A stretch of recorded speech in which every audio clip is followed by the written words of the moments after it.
ഹരി ഓം. എല്ലാ സാധകർക്കും ഒരിക്കൽ കൂടി മീ ടു മീ മെഡിറ്റേഷൻ ചാനലിൻ്റെ മറ്റൊരധ്യായത്തിലേക്ക് സ്വാഗതം. ഒരു ധ്യാനകഥയിലൂടെ ഇന്നത്തെ സത്സംഗം തുടങ്ങാം. ധ്യാനകഥയുടെ പേര് ശ്രദ്ധ എന്നാണ്. ഒരു ധ്യാനകേന്ദ്രത്തിൽ ധ്യാനസാധകൻ ആഴത്തിലുള്ള സാധന പരിശീലിക്കുന്ന ഒരു സാധകനാണ്. അദ്ദേഹത്തിന് ഒരുപാട് സംശയങ്ങൾ ഉള്ളിൽ ജനിക്കുന്നുണ്ട്. അപ്പോൾ അദ്ദേഹം നേരെ ധ്യാനഗുരുവിൻ്റെ അടുത്ത് പോയിട്ട് ചോദിക്കുകയാണ്, ഗുരു, ഞാൻ എന്തിനെയാണ് ശ്രദ്ധിക്കേണ്ടത്? ആ ചോദ്യം കേട്ടപ്പോൾ ധ്യാനഗുരുവിന് മനസ്സിലായി, ഇവൻ ചോദിക്കുന്ന ആ ചോദ്യം, ഈ സാധകൻ ചോദിക്കുന്ന ആ ചോദ്യം ആഴത്തിൽ ഉത്തരങ്ങളെ തേടിയത് കൊണ്ട് ലഭിച്ചതാണ്. അപ്പം ധ്യാനഗുരു സാധകനോട് പറയും, ശ്രദ്ധിക്കാൻ പലതുണ്ട് എന്ന് പറയും. ധ്യാന സാധകന് വീണ്ടും ഒരു കൺഫ്യൂഷൻ പോലെ വന്നിട്ട് ഗുരുവിനോട് ചോദിക്കുകയാണ്, ശ്രദ്ധിക്കാൻ പലതുണ്ടെങ്കിൽ ഞാൻ പിന്നെ എന്തിനെ ശ്രദ്ധിക്കും? ധ്യാനഗുരു സ്നേഹത്തോട് അവനോട് പറയുന്നതാണ്, നീ നിൻ്റെ ശ്രദ്ധയെ ശ്രദ്ധിക്കൂ. ശരിക്കും പറഞ്ഞാൽ സാധകരുടെ ഉള്ളിൽ ഇങ്ങനെയുള്ള ചോദ്യങ്ങൾ ഉണ്ടാവുന്നത് ധ്യാനഗുരുക്കന്മാർക്ക് സന്തോഷമുള്ള കാര്യമാണ്. അതായത് ധ്യാനഗുരു ഇത്തരത്തിൽ ചവറുകളായിട്ടുള്ള ചോദ്യങ്ങളെല്ലാം സ്വീകരിച്ചിട്ട് വിശുദ്ധമായത് സാധകർക്ക് തിരിച്ചു നൽകുകയാണ് ചെയ്യുന്നത്. നമ്മൾ ഓരോ സാധകരും ഇത്തരത്തിലുള്ള ചോദ്യങ്ങൾ ചോദിച്ചാണ് നമ്മളെ തന്നെ പരിശുദ്ധമാക്കി മുന്നോട്ട് സഞ്ചരിക്കേണ്ടത്. ഈ ധ്യാനകഥയുടെ തത്വം എന്തെന്ന് വെച്ചാൽ, ശ്രദ്ധ നിൻ്റെ ഉള്ളിലാണ്, അതുകൊണ്ട് നീ നിന്നെ ശ്രദ്ധിക്കണം. ഈ ഒരു തത്വം നമ്മൾ ഉൾക്കൊണ്ടുകൊണ്ട് നമുക്ക് ഇന്നത്തെ സത്സംഗത്തിലേക്ക് കടക്കാം. ഇന്ന് നമ്മൾ എത്തിയിരിക്കുന്നത് പാലക്കാട് ജില്ലയിലെ ആലത്തൂർ എന്ന് പറയുന്ന സ്ഥലത്തെ ബോധിയിലാണ്. നമ്മളോടൊപ്പം ഉള്ളത് യോഗാചാര്യ കൃഷ്ണകുമാർജിയാണ്. നമുക്ക് അദ്ദേഹത്തെ സ്നേഹത്തോടെ ബഹുമാനത്തോടെ നമ്മുടെ സത്സംഗത്തിലേക്ക് സ്വാഗതം ചെയ്യാം. നമസ്തേ. കൃഷ്ണകുമാർജി, അങ്ങയുടെ ബാല്യത്തെക്കുറിച്ച് അറിയാൻ താല്പര്യമുണ്ട്. പാലക്കാട് ജില്ലയിലുള്ള ആലത്തൂർ പ്രദേശത്ത് ഒരു കാർഷിക മേഖലയാണ് പാലക്കാട്. സാധാരണ ഒരു കാർഷിക കുടുംബത്തിലാണ് ഞാൻ ജനിച്ചത്. എൻ്റെ അച്ഛൻ, മുത്തച്ഛൻ എല്ലാവരും കർഷകരാണ്. നെൽകൃഷിയും തെങ്ങുമാണ് കൃഷി. സാധാരണ കർഷക കുടുംബത്തിൽ ജനിച്ചു വളർന്നു. ഏകദേശം പ്രീ ഡിഗ്രിയോട് കൂടി നമ്മൾ ഔദ്യോഗിക വിദ്യാഭ്യാസം നമ്മൾ നിർത്താണ്. പ്രീ ഡിഗ്രി കംപ്ലീറ്റ് ചെയ്തില്ല, ഫെയിലായി. പിന്നെ അതിനുശേഷം ഒരു യാത്രകൾ പൊതുവെ ഭയങ്കര ഇഷ്ടമാണ്. അത് എന്തിനാണെന്ന് പ്രത്യേകം നോക്കാറില്ല. ഏത് സാഹചര്യത്തിലും യാത്രകൾ നന്നായി ചെയ്യാറുണ്ട്. അങ്ങനെയാണ് ഞാനൊരു ഗാന്ധിയൻ ഓർഗനൈസേഷൻ്റെ ആയി ബന്ധപ്പെടുന്നത്. ഏകദേശം ഏകതാ പരിഷത്ത് എന്ന് പറയുന്ന ഒരു ഓർഗനൈസേഷൻ. അതിൽ ഒരുപാട് നമുക്ക് എക്സ്പോഷർ കിട്ടിയിട്ടുണ്ട്. പ്രത്യേകിച്ച് വടക്കേ ഇന്ത്യൻ ഗ്രാമങ്ങളെ കാണാനും, കാരണം കേരളം ഒഴികെയുള്ള മറ്റു സ്ഥലങ്ങളിലേക്ക് യാത്ര ചെയ്യാനും. അപ്പോൾ നമുക്ക് കുറച്ചുകൂടി ഉൾവെളിച്ചം, കുറച്ച് ക്ലാരിറ്റി വരുന്ന സിറ്റുവേഷനിലേക്ക് വരികയാണ്. അപ്പോൾ പൊതുവേ നമുക്കൊരു തൊഴിൽപരമായി എന്തിനെങ്കിലും ജോലി ചെയ്യാന്നുള്ള താല്പര്യം പണ്ടേ ഇല്ല. മറിച്ച് എന്തെങ്കിലും ചെയ്യണമെന്നുള്ള ആഗ്രഹവും അന്വേഷണവും ഉണ്ട് ഉള്ളിൽ. പക്ഷേ ഒരു സെൽഫ് റിലയൻസ് എന്നൊരു കോൺസെപ്റ്റ് മനസ്സിലുണ്ട്. കാരണം ഒരു പക്ഷേ ഗാന്ധിയുടെ ഒരു ഇൻഫ്ലുവൻസ് ആയിരിക്കാം. നമ്മളിൽ തന്നെ എല്ലാ രീതിയിലും ആശ്രയിക്കുന്ന ഒരു സംസ്കാരം, ഒരു സമ്പ്രദായം ആണ് നല്ലത് എന്ന് ചിന്തിക്കാറുണ്ട്. അപ്പോൾ ഇത്തരം ഒരു സെൽഫ് റിലയൻറ്റ് എന്ന് പറയുന്ന ഒരു സംസ്കാരത്തിലേക്ക് കൈപിടിച്ചുയർത്തുന്ന രീതിയിലുള്ള ഒരു കേന്ദ്രം എന്ന് നമ്മൾ ചിന്തിക്കുകയാണ്.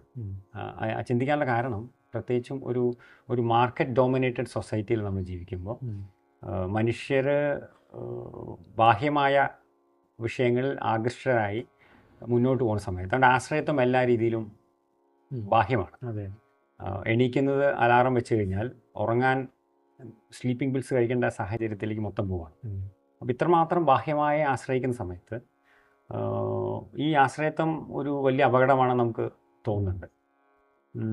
അപ്പോൾ ആ ഒരു സാഹചര്യത്തിൽ നിന്നുകൊണ്ട് എങ്ങനെയാണ് ഒരു ഒരു ഒരു സെൽഫ് റിലയൻ്റ് എന്ന് പറയുന്ന ഒരു ഒരു സെൽഫ് റിലയൻ്റ് എന്ന് പറയുന്നത് ഭക്ഷണത്തിൻ്റെ കാര്യത്തിലാവാം, സാമ്പത്തികമായിട്ടാവാം, അതല്ലാതെ കുറച്ചുകൂടി ഒരു ഒരു ഒരു ഹോളിസ്റ്റിക് രീതിയിലുള്ള ഒരു ഒരു സ്വയം പര്യാപ്തത എങ്ങനെയാണ് നമുക്ക് വരിക. അപ്പോഴാണ് നമ്മൾ മനസ്സിലാക്കുന്നത് ഈ ലോകം ഭീകരമായ വയലൻസിൻ്റെ പാതയിലേക്ക് സഞ്ചരിക്കുകയാണ്. പ്രത്യേകിച്ച് വ്യക്തികൾ. ഇപ്പോൾ എനിക്ക് എന്തെങ്കിലും ഒരു ആവശ്യം നേടണമെങ്കിൽ ഞാൻ ഏറ്റവും എളുപ്പം സ്വീകരിക്കുന്ന മാർഗം എന്ന് പറയുന്നത് ഹിംസ. അപ്പോൾ ഹിംസ ചിന്തിച്ച് നോക്കുന്ന സമയത്ത് ഹിംസ ഒരു ഒരു ഒരു ധീരൻ്റെ ഒരു ആയുധമല്ല ശരിക്കും. ഏറ്റവും പറയുക ഒരു ഭീരുവിൻ്റെ ആയുധമായി നമുക്ക് തോന്നിയിട്ടുണ്ട്. അപ്പോഴാണ് നമ്മൾ ഗാന്ധി ഒരു നോൺ വയലൻസിനെ നമ്മൾ ഒരു ഒരു സോഷ്യൽ ട്രാൻസ്ഫോർമേഷനായിട്ട് ഉപയോഗിച്ചത്. അതും ഏറ്റവും ലോകത്തെ ഏറ്റവും ശക്തമായിട്ടുള്ള ഒരു ഗ്ലോബൽ പവറിന് മുമ്പിൽ. അപ്പോൾ ഒരു സാധാരണ ആയുധമല്ല. ഇന്നിപ്പോൾ നമ്മൾ ഒരു ലോകത്തിലെ ഏറ്റവും വലിയ ശക്തി എന്ന് അവകാശപ്പെടുന്ന രാജ്യത്തിൻ്റെ പ്രതിനിധികൾ സഞ്ചരിക്കുന്നത് ഏറ്റവും കൂടുതൽ എന്താ പറയുക ഒരു സന്നാഹ വ്യൂഹത്തോടു കൂടിയിട്ടാണ്. അവർക്ക് ധൈര്യത്തോടെ സഞ്ചരിക്കാൻ പറ്റുന്നില്ല. ഈ ഒരു കാലഘട്ടത്തിലാണ് ഗാന്ധി ഒരു എന്താ പറയുക ഏറ്റവും ലളിതമായി വളരെ സ്വതന്ത്രമായി സഞ്ചരിക്കുന്നത്. അപ്പോൾ നോൺ വയലൻസ് എന്ന് പറയുന്ന ടൂൾ എന്ന് പറയുന്നത് കുറച്ചുകൂടി എനിക്ക് ആഴത്തിൽ മനസ്സിലാക്കാൻ സാധിക്കുന്നുണ്ടായിരുന്നു. പ്രത്യേകിച്ചും ഒരു നോൺ വയലൻസിൻ്റെ വർക്ക്ഷോപ്പിലൊക്കെ പോയിട്ടുണ്ടായിരുന്നു. അപ്പോൾ ഒരു നോൺ വയലൻസ് എന്ന് പറയുന്നത് ഒരു ഒരു ഒരു ഒരു ഒരു ടൂളാണെന്നും മനുഷ്യൻ വളരെ വളരെ എഫക്റ്റീവായിട്ട് ടൂളാണെന്നും അതിലേക്കൊരു ഇന്നർ ട്രാൻസ്ഫോർമേഷൻ ഒരാളുകൾക്ക് ആവശ്യമുണ്ട് എന്ന് നമ്മൾ ചിന്തിക്കുകയാണ്. അപ്പോൾ ആ ഒരു ട്രാൻസ്ഫോർമേഷൻ വരണമെന്നുണ്ടെങ്കിൽ അവൻ്റെ ഉള്ളിലൊരു കോൺഷ്യസ്നെസ് ഉണ്ടാവണം.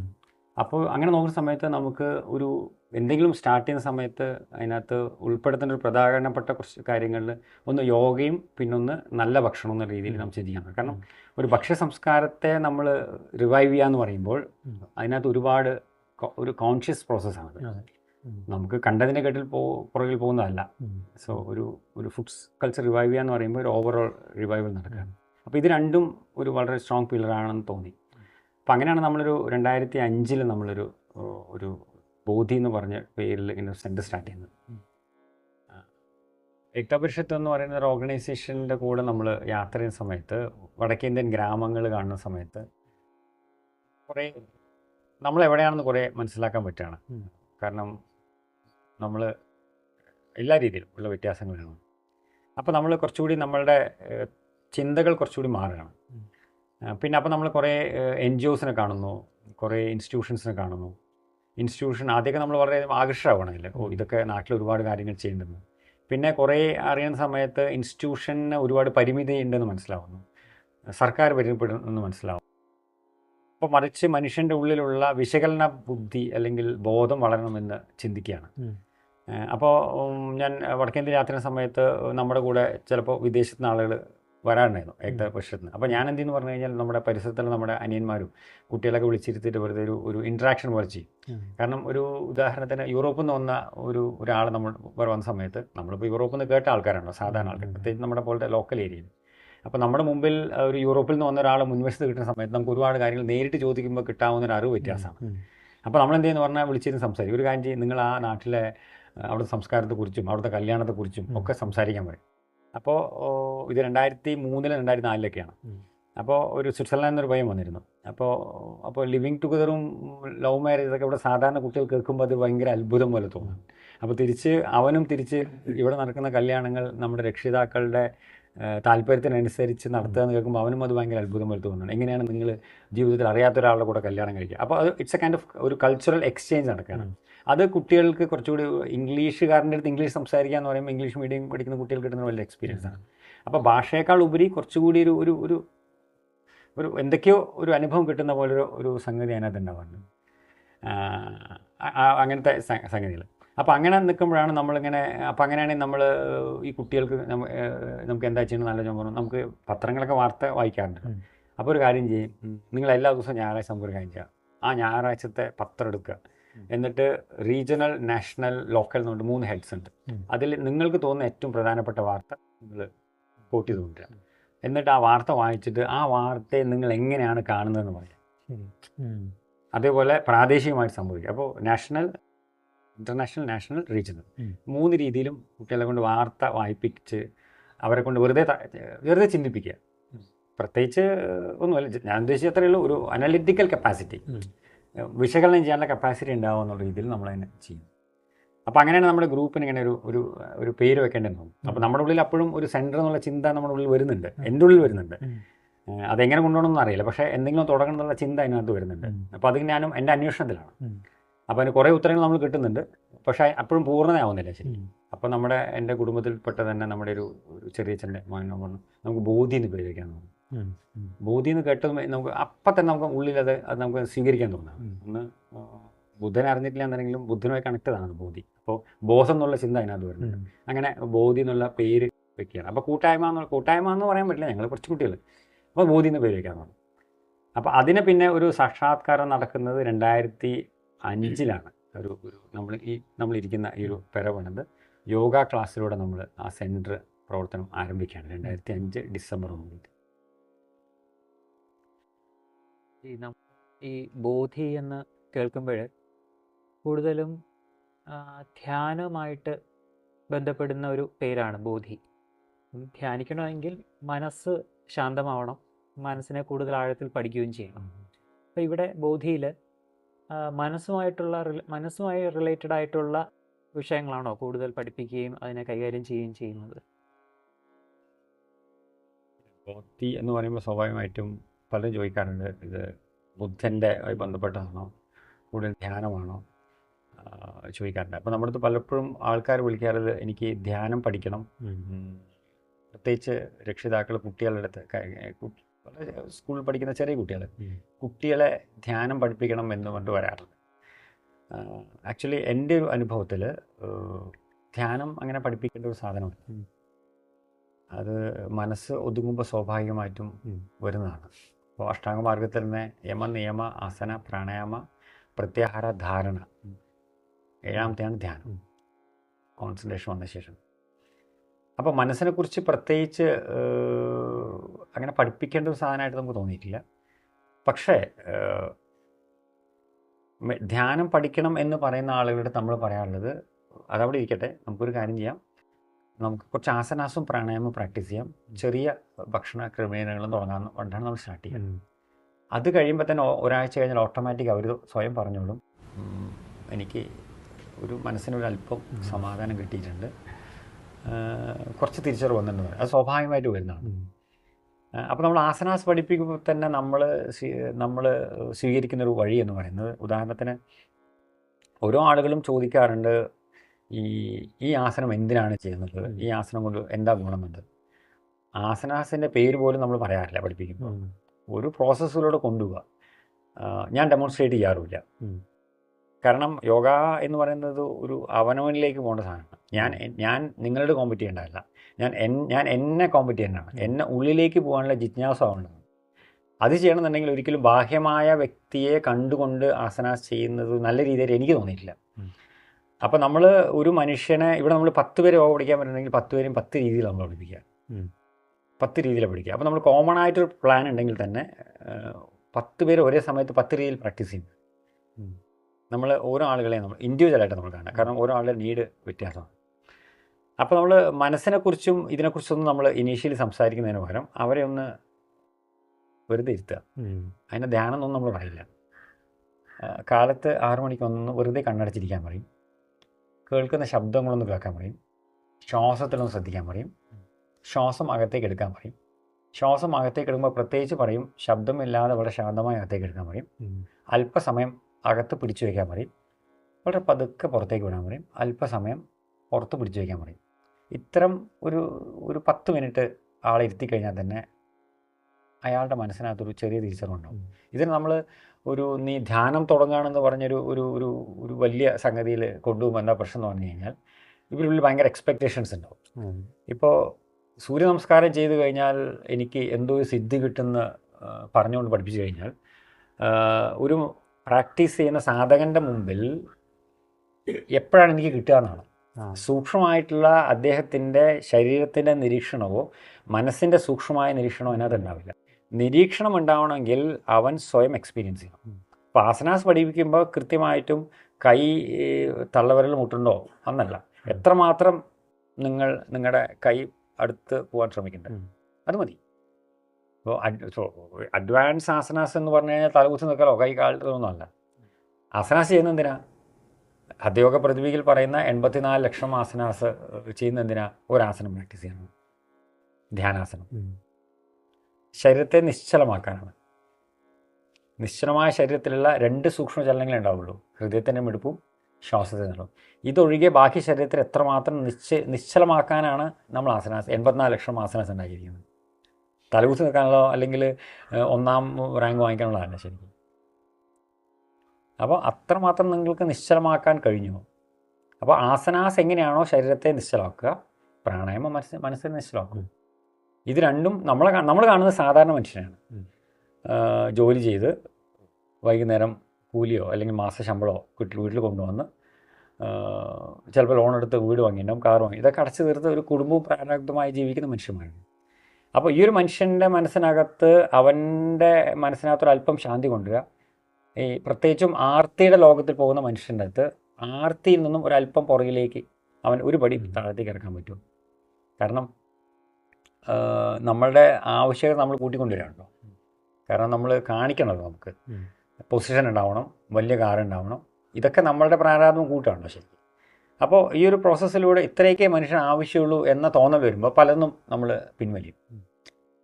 അപ്പോൾ സ്വാഭാവികമായിട്ടും അതിൻ്റെ ഉള്ളിൽ ശാന്തി ഉണ്ടാവും. അപ്പോൾ നമ്മൾ മനസ്സിനെക്കുറിച്ച് പ്രത്യേകിച്ച് വലിയ പഠനങ്ങളും നമ്മൾ ചെയ്യാറില്ല. പക്ഷേ പേഴ്സണലായിട്ട് ആരെങ്കിലും ഒരു സമയത്ത് പേഴ്സണലായിട്ട് ഇരുന്ന് സംസാരിക്കാൻ സമയം കൊടുക്കാറുണ്ട്. അപ്പോൾ നമ്മൾ ചെയ്യണം എന്താണെന്ന് പറഞ്ഞു കഴിഞ്ഞാൽ, ഒരു മനുഷ്യൻ്റെ ഒരു നമുക്ക് മനസ്സിലാവുന്നത്, നമ്മൾ ജീവിക്കുന്ന സമയത്ത് നമ്മുടെ മനസ്സിനകത്ത് ഒരുപാട് പറയുക പ്രാരാബ്ദങ്ങളുണ്ട്, നമ്മൾ ജീവിക്കുന്നുണ്ടാവും. ഈ പ്രാരാബ്ദങ്ങൾ എന്താണെന്ന് മനസ്സിലാക്കാൻ പലർക്കും കഴിയില്ല. അത് ഇറക്കി വെക്കാൻ സ്ഥലം ഉണ്ടാവില്ല. അതൊരു ബാധ്യതയായിട്ട് നമുക്ക് കൊണ്ട് നമുക്കുണ്ടാവും. അതിനെ ഇറക്കി വെക്കാൻ ചില ആളുകൾക്ക് പേഴ്സണലായിട്ട് നമ്മൾ സമയം കൊടുക്കാറുണ്ട്. അത് ആളുകളുടെ ആവശ്യമനുസരിച്ച് ആണ് കൊടുക്കാറുണ്ട്. അപ്പോൾ മനസ്സിനെക്കുറിച്ച് പ്രത്യേകിച്ച് പഠിപ്പിക്കുക എന്നുള്ളതല്ല, സമാനത്തെക്കുറിച്ച് പഠിപ്പിക്കുക എന്നുള്ളതല്ല. ഈ ഒരു പ്രക്രിയയിലൂടെ നമ്മൾ കാണുന്നത് സാധാരണ മനുഷ്യനാണ്. ഇവർ നാളെ യോഗി വര്യനോ അല്ലെങ്കിൽ ബുദ്ധനോ അല്ലെങ്കിൽ സിദ്ധനോ ഒന്നും ആവുക എന്നുള്ളതല്ല. ആ ചിന്തയിലെത്തുമ്പോൾ സ്വാഭാവികമായിട്ടും അവർ ആ വഴിയിലേക്ക് പോയിക്കൊടുക്കും. നമ്മൾ കാണുന്നത് സാധാരണ മനുഷ്യൻ സ്വസ്ഥമായി ജീവിക്കുക, കലഹിക്കാതെ ജീവിക്കുക, സമാധാനത്തിൽ ജീവിക്കാനുള്ള വഴി നമ്മൾ കൂടുതൽ ഫോക്കസ് ചെയ്യും. അപ്പോൾ നമ്മൾ മനസ്സിനെക്കുറിച്ച് നോക്കുമ്പോഴും നമ്മൾ മനസ്സിലാക്കുന്നൊരു വിഷയം, ഈ ഇമോഷണൽ, നമ്മുടെ വൈകാരികമായ അവസ്ഥകൾ, അത് സാധാരണ മനുഷ്യന് വളരെ കൂടുതലാണ്. നമ്മുടെ ബോധത്തിന് നമ്മൾ പറയുന്ന സമയത്ത് ഒരു മൃഗീയ രീതിയിലുള്ളൊരു ബോധമുണ്ടല്ലോ മനുഷ്യന്, കലഹിക്കുക എന്നുള്ളത്.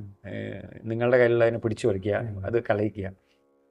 മൃഗത്തിൽ നിന്ന് കഴിഞ്ഞിട്ടാണ് പിന്നെ മനുഷ്യനാകുമ്പോൾ ഞാൻ ചെയ്തിട്ടില്ല എന്നുണ്ടെങ്കിലും നിങ്ങൾ എന്നെ ചെയ്താൽ ഞാൻ വിട്ടു തരില്ല എന്ന് പറയും. ഞാനായിട്ട് ആളെ ഉപദ്രവിക്കാൻ പോകില്ല, പക്ഷേ എന്നെ ഉപദ്രവിച്ച് ഞാൻ വിട്ടുകൊടുക്കില്ല. അതിൻ്റെ അടുത്ത സ്റ്റേജിലേക്ക് പോകുന്ന സമയത്ത് എന്നാൽ കുഴപ്പമില്ല, എന്തെങ്കിലും ചെയ്താൽ ഞാൻ അല്പം വിട്ടുകൊടുക്കാം. അതിനപ്പുറം സ്റ്റേജാണ് യോഗി സ്റ്റേജ് വരുന്നത്. പൂർണ്ണത എത്തുന്ന സമയത്ത് പിന്നെ കോമ്പറ്റീഷൻ ഒന്നുമില്ല. ഏറ്റവും സമാധി സ്റ്റേജിലെത്തുന്ന സമയത്ത് ഏറ്റവും പൂർണ്ണമായ അവസ്ഥയിലേക്ക്, നമ്മളൊന്നും ബാധിക്കാത്ത അവസ്ഥയിലേക്ക് എത്തി. ഇത്തരത്തിലുള്ള ബോധത്തിൻ്റെ 4 തലങ്ങളിലേക്കുള്ള യാത്രയിലേക്ക് ഒരു ആദ്യപടിയായിട്ടാണ് നമ്മൾ ആസനാസനയും പ്രാണായാമത്തിനും കാണുന്നത്. ഒപ്പം നമ്മൾ പറയാറുള്ളത്, ഏറ്റവും പ്രധാനമായിട്ട് രാത്രിയിലത്തെ ഭക്ഷണം ഒന്ന് ലഘുവാക്കാനും മാംസാഹാരം ഒഴിവാക്കാനും ഒരു 7 മണിക്ക് ശേഷം കഴിക്കാനും. ഇത് മാത്രം ചെയ്താൽ തന്നെ ഒരു മനുഷ്യൻ അത്യാവശ്യം വ്യത്യാസം കിട്ടും. അപ്പോൾ തന്നെ മനസ്സിലാവും കാരണം നമ്മുടെ രീതി ഇപ്പം അങ്ങനെയാണല്ലോ. നമ്മുടെ എന്ത് പ്രശ്നത്തിനും പരിഹാരം പുറത്താണല്ലോ. ആ പുറത്ത് അന്വേഷണത്തിന് ഒരു ബോധം കൊണ്ടുവന്നു കഴിഞ്ഞാൽ, അല്പം ഇതിൻ്റെ പ്രശ്നത്തിന് അടിസ്ഥാന കാരണം നമ്മളിലാണെന്നൊരു ചെറിയ ബോധം വന്നു കഴിഞ്ഞാൽ അവൻ്റെ സമഗ്ര തലങ്ങളിൽ പ്രതിഫലിക്കും.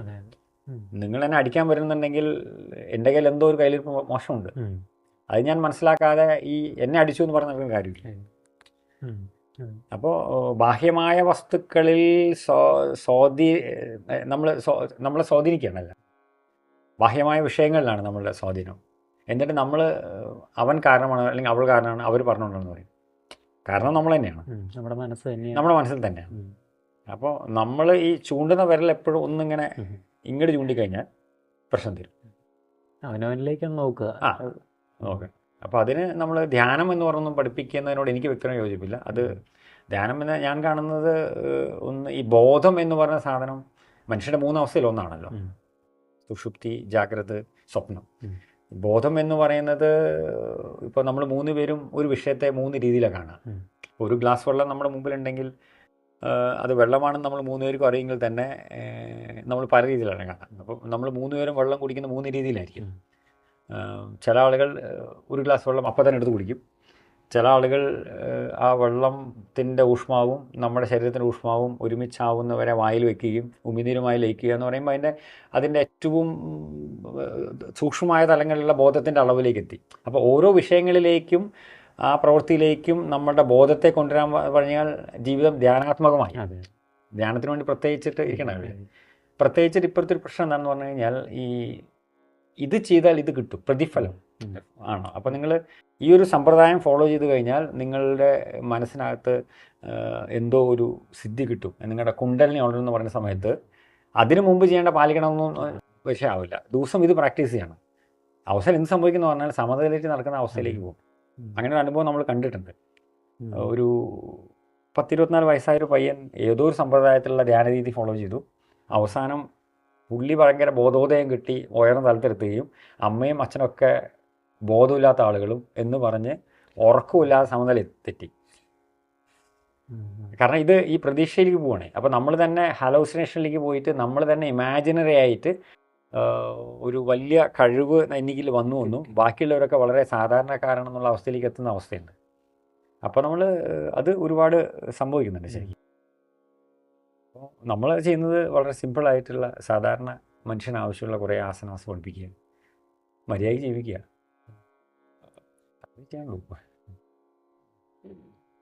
ജി, അങ്ങടയ്ക്ക് പ്രാണായാമം മനസ്സിനെ ശാന്തമാക്കുന്നു എന്ന് പറഞ്ഞല്ലോ. അപ്പോൾ അതിനെക്കുറിച്ച് കുറച്ചുകൂടി ഒന്ന് കൂടുതൽ വിശദീകരിക്കാമോ? ഇപ്പോൾ യോഗ സമ്പ്രദായത്തിൽ 2 പ്രധാന ടെക്സ്റ്റുകളുള്ളത്. ഒന്ന് പതഞ്ജലിയുടെ യോഗസൂത്രം, പിന്നൊന്ന് ഹഠയോഗ പ്രദീപിക സ്വാത്മാവിരാമൻ്റെ. അപ്പോൾ ഹഠയോഗ പ്രദീപിക ആരംഭിക്കുന്നത് തന്നെ അതിൽ കൂടുതൽ പ്രാധാന്യം കൊടുത്തിരിക്കുന്ന ആസനാസും പ്രാണായാമം, ക്രിയാസും, മുദ്രാസ്, ബന്ധാസ്, അതിൽ നിന്നാണ് ഇപ്പോൾ യോഗ തെറാപ്പി എന്ന് പറയുന്ന പുതിയൊരു സമ്പ്രദായം വന്നത്.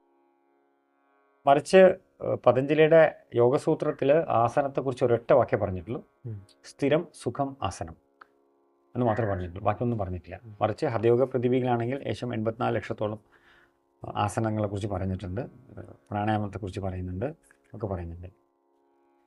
ഈ പതഞ്ജലിയുടെ യോഗസൂത്രത്തിൽ 4 പാദങ്ങളാണ്. അതിനകത്ത് സാധനാപാദത്തിൽ ആണെന്ന് തോന്നുന്നുണ്ട് നമ്മുടെ അഷ്ടാംഗ മാർഗം പറയുന്നുണ്ട്. അതായത് അഷ്ടാംഗ മാർഗം സമാധിയിലേക്കുള്ള 8 വഴികൾ. അതിനകത്ത് യമം, നിയമം, ആസനം, പ്രാണായാമം, പ്രത്യാഹാരം, ധാരണ, ധ്യാന, സമാധി. ഇതാണ് 8 കാര്യങ്ങളുള്ളത്. യമനിയമങ്ങൾ എന്ന് പറയുന്നത് നമ്മൾ ജീവിതത്തിൽ പാലിക്കേണ്ട 10 ചിട്ടകളാണ്. അതായത് സത്യം, അഹിംസ, ബ്രഹ്മചര്യം, ആസ്തയം, തപസ്സി, അങ്ങനെ കുറേ കാര്യങ്ങൾ പറയുന്നുണ്ട്. അത് കഴിഞ്ഞിട്ടാണ് ആസനാസ് പറയുന്നത്. ഏറ്റവും ആദ്യം അഹിംസ പറഞ്ഞിട്ടുണ്ട്, ആസനാസ് പറയുന്നുണ്ട്. ആസനാസ് എന്ന് പറയുമ്പോൾ നമ്മൾ പ്രത്യക്ഷത്തിൽ നമ്മൾക്കൊരു വ്യായാമമായിട്ട് കാണും. നമ്മൾ ശരീരത്തെ ഉപയോഗിച്ചുകൊണ്ട് നിന്നും ഇരുന്നും കിടന്നും കിടന്ന് ചെയ്യാവുന്ന ഒരു ശരീരതലത്തിൽ ഉള്ള സാധനങ്ങൾ. ആസനാസിൻ്റെ ഏറ്റവും പ്രധാനപ്പെട്ട ഒരു ഫീച്ചർ, ഒരു നിലവിലുള്ള ഒരു സമ്പ്രദായത്തിലും ഈ കാണാത്തൊരു ഫീച്ചർ എന്ന് പറയുന്നത് ശ്വാസത്തിൻ്റെ താളം. ആ ശ്വാസം അകത്തേക്ക് എടുക്കുന്നതും ശ്വാസത്തെ പിടിച്ചു വയ്ക്കുന്നതും ശ്വാസത്തെ പുറന്നു ഓടുന്നതും ശരീരത്തിൻ്റെ ചലനവും തമ്മിൽ വളരെയധികം ഇഴുകി ചേർന്ന് കിടക്കുന്നു. പിന്നെ ഏറ്റവും ലളിതമായ ഒരു സ്പേസ് മതി നമുക്ക്. ഇപ്പോൾ അതിൽ നമുക്ക് തൊട്ടടുത്ത് ഒരാൾ കിടക്കുന്നുണ്ടെങ്കിൽ അദ്ദേഹത്തെ പോലും നമ്മൾ ഉണർത്താതെ നമുക്ക് നമ്മളെ മാത്രം ആശ്രയിച്ചു കൊണ്ട് പോകുന്ന ഒരു സംഗതി. ഇത് രണ്ടും എനിക്ക് ഭയങ്കരധികം, കാരണം നമ്മൾ മാത്രം ആശ്രയിക്കുള്ളൂ. ഇപ്പോൾ നമ്മളിപ്പോൾ എവിടെ പോയി കഴിഞ്ഞാലും നമുക്ക് ആരെയും ആശ്രയിക്കാൻ നമുക്ക് നമ്മുടെ പ്രാക്ടീസ് ചെയ്യാൻ പറ്റും, നമുക്ക് കൊണ്ടു നടക്കാൻ പറ്റും, ഏത് പ്രായത്തിലും ചെയ്യാൻ പറ്റും, വളരെ സിമ്പിൾ. അത് കഴിഞ്ഞാൽ പ്രാണായാമം. അപ്പോൾ ഒരു ആസനാസ് എന്ന് പറയുന്നത് ശരീരത്തിൻ്റെ സൂക്ഷ്മമായ തലങ്ങളിലേക്ക് അതിൻ്റെ ഒരു ഇമ്പാക്റ്റ് ഉണ്ടാകുന്ന സമയത്ത്, ഇപ്പോൾ ഒരുപാട് ആസനാസിൻ്റെ റിസർച്ചുകൾ പറയുന്നത് നമ്മുടെ ഇൻറ്റേർണൽ ഓർഗാൻസിനെ വരെ സ്റ്റിമുലേറ്റ് ചെയ്യാൻ പറ്റുന്നതാണ് പറയുന്നുണ്ട്. അപ്പോൾ പ്രാണായാമം എന്ന് പറയുന്നത് നമ്മുടെ ശ്വാസത്തിൻ്റെ നമുക്ക് സ്വസ്ഥമായ ഒരു സ്ഥിതിയിൽ ഇരുന്നുകൊണ്ട് ശ്വാസത്തിൻ്റെ ഗതി വിവിധ രീതിയിൽ ഒരുപാട് തരം പ്രാണായാമങ്ങളുണ്ട്, നമുക്ക് ചെയ്യാവുന്നതാണ്. ഭസ്ത്രിക പ്രാണായാമം എന്ന് പറയുന്നത് വളരെ റാപ്പിഡാണ്, അകത്തേക്ക് എടുക്കുന്നു വളരെ ഫാസ്റ്റായിട്ട് ചെയ്യാം. ഇപ്പോൾ ശൗച പ്രാണായാമം അകത്തേക്ക് എടുത്ത് പുറത്തേക്ക് വളരെ പ്രഷറിൽ പുറത്തേക്ക് വിടുന്നു. പിന്നെ ഭ്രമരി പ്രാണായാമം എന്ന് പറയുന്നത് വണ്ട് മൂളുന്ന ശബ്ദമുണ്ടാക്കുന്നു. ഈ ഭ്രമണി പ്രാണായാമത്തിൻ്റെ പുതിയൊരു പഠനം പറയുന്നത് 20 മിനിറ്റോളം നമ്മൾ ഡെയിലി പ്രാക്ടീസ് ചെയ്യുകയാണെങ്കിൽ നമ്മുടെ ബ്രെയിനകത്ത് ഇമ്പാക്റ്റ് ഉണ്ടാവുകയും നമ്മുടെ ഹാപ്പി ഹോർമോൺസ് അതിനകത്ത് ഉണ്ടാവുമെന്നാണ് പുതിയ പഠനങ്ങൾ പറയുന്നത്.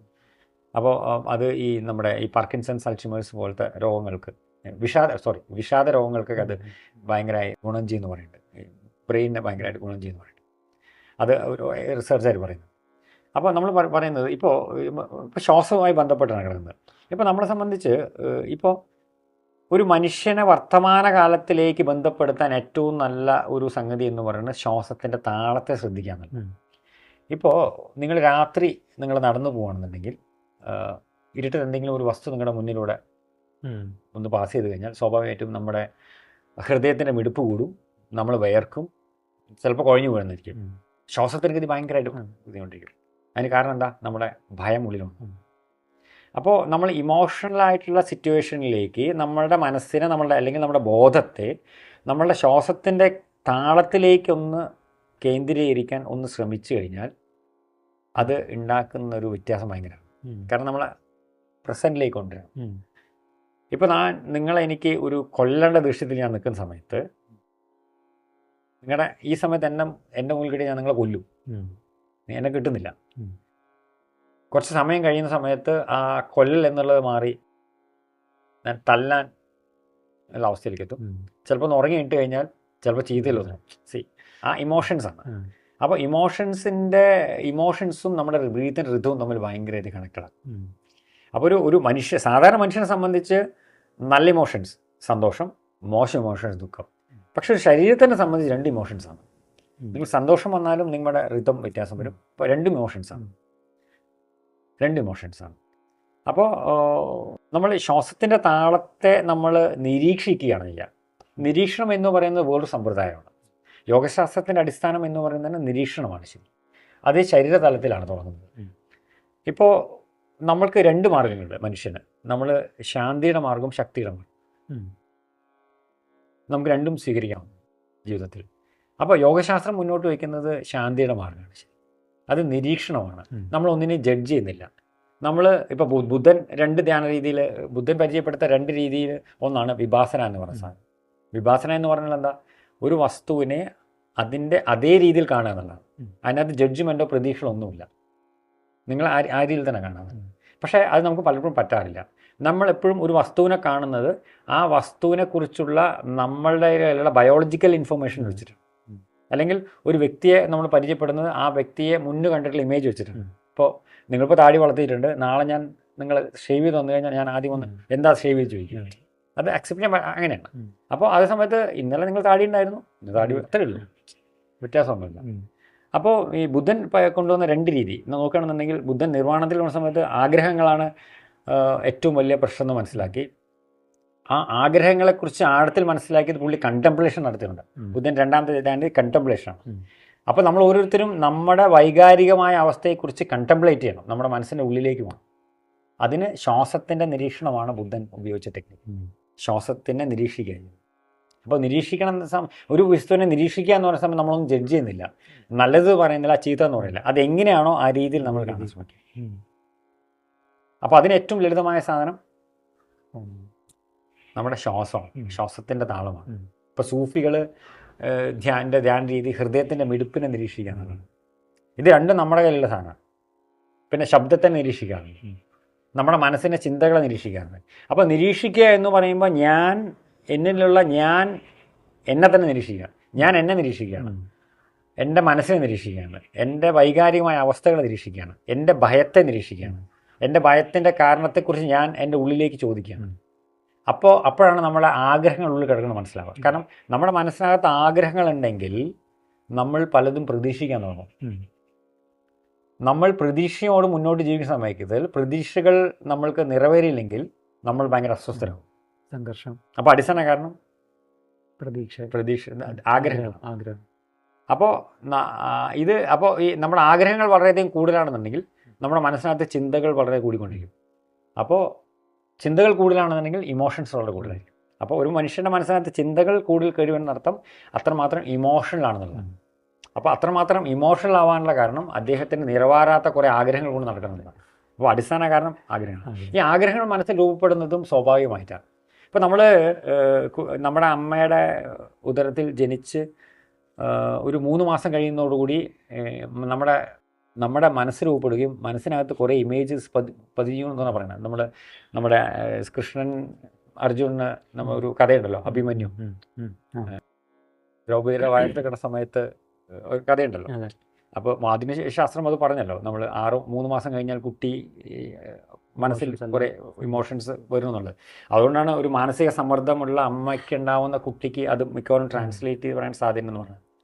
അപ്പോൾ നമ്മൾ അമ്മയുടെ ഉദരത്തിൽ നിന്ന് പുറത്ത് വന്നു കഴിഞ്ഞാൽ നമ്മൾ പിന്നെ പുതിയ ലോകത്തേക്ക് വരികയാണ്. നമ്മളൊന്നും റിയാക്ട് ചെയ്യുന്നില്ല. കുട്ടി കാണുന്നു, എല്ലാം കാണുന്നു. കുറേ കഴിയുന്ന സമയത്ത് പ്രതികരിക്കാൻ തുടങ്ങുകയാണ്. ആ പ്രതികരിക്കണം എപ്പോഴാന്ന് പറഞ്ഞു കഴിഞ്ഞാൽ അവൻ്റെ എവിടെയോ ഒരു കംഫർട്ട് സോൺ ബ്രേക്ക് ചെയ്യും. പിന്നെ കുറേ കഴിഞ്ഞ സമയത്ത് അദ്ദേഹം സമൂഹത്തിൽ കുറേ ആളുകളെ കാണുന്നു, കുറേ വ്യക്തികളെ കാണുന്നു.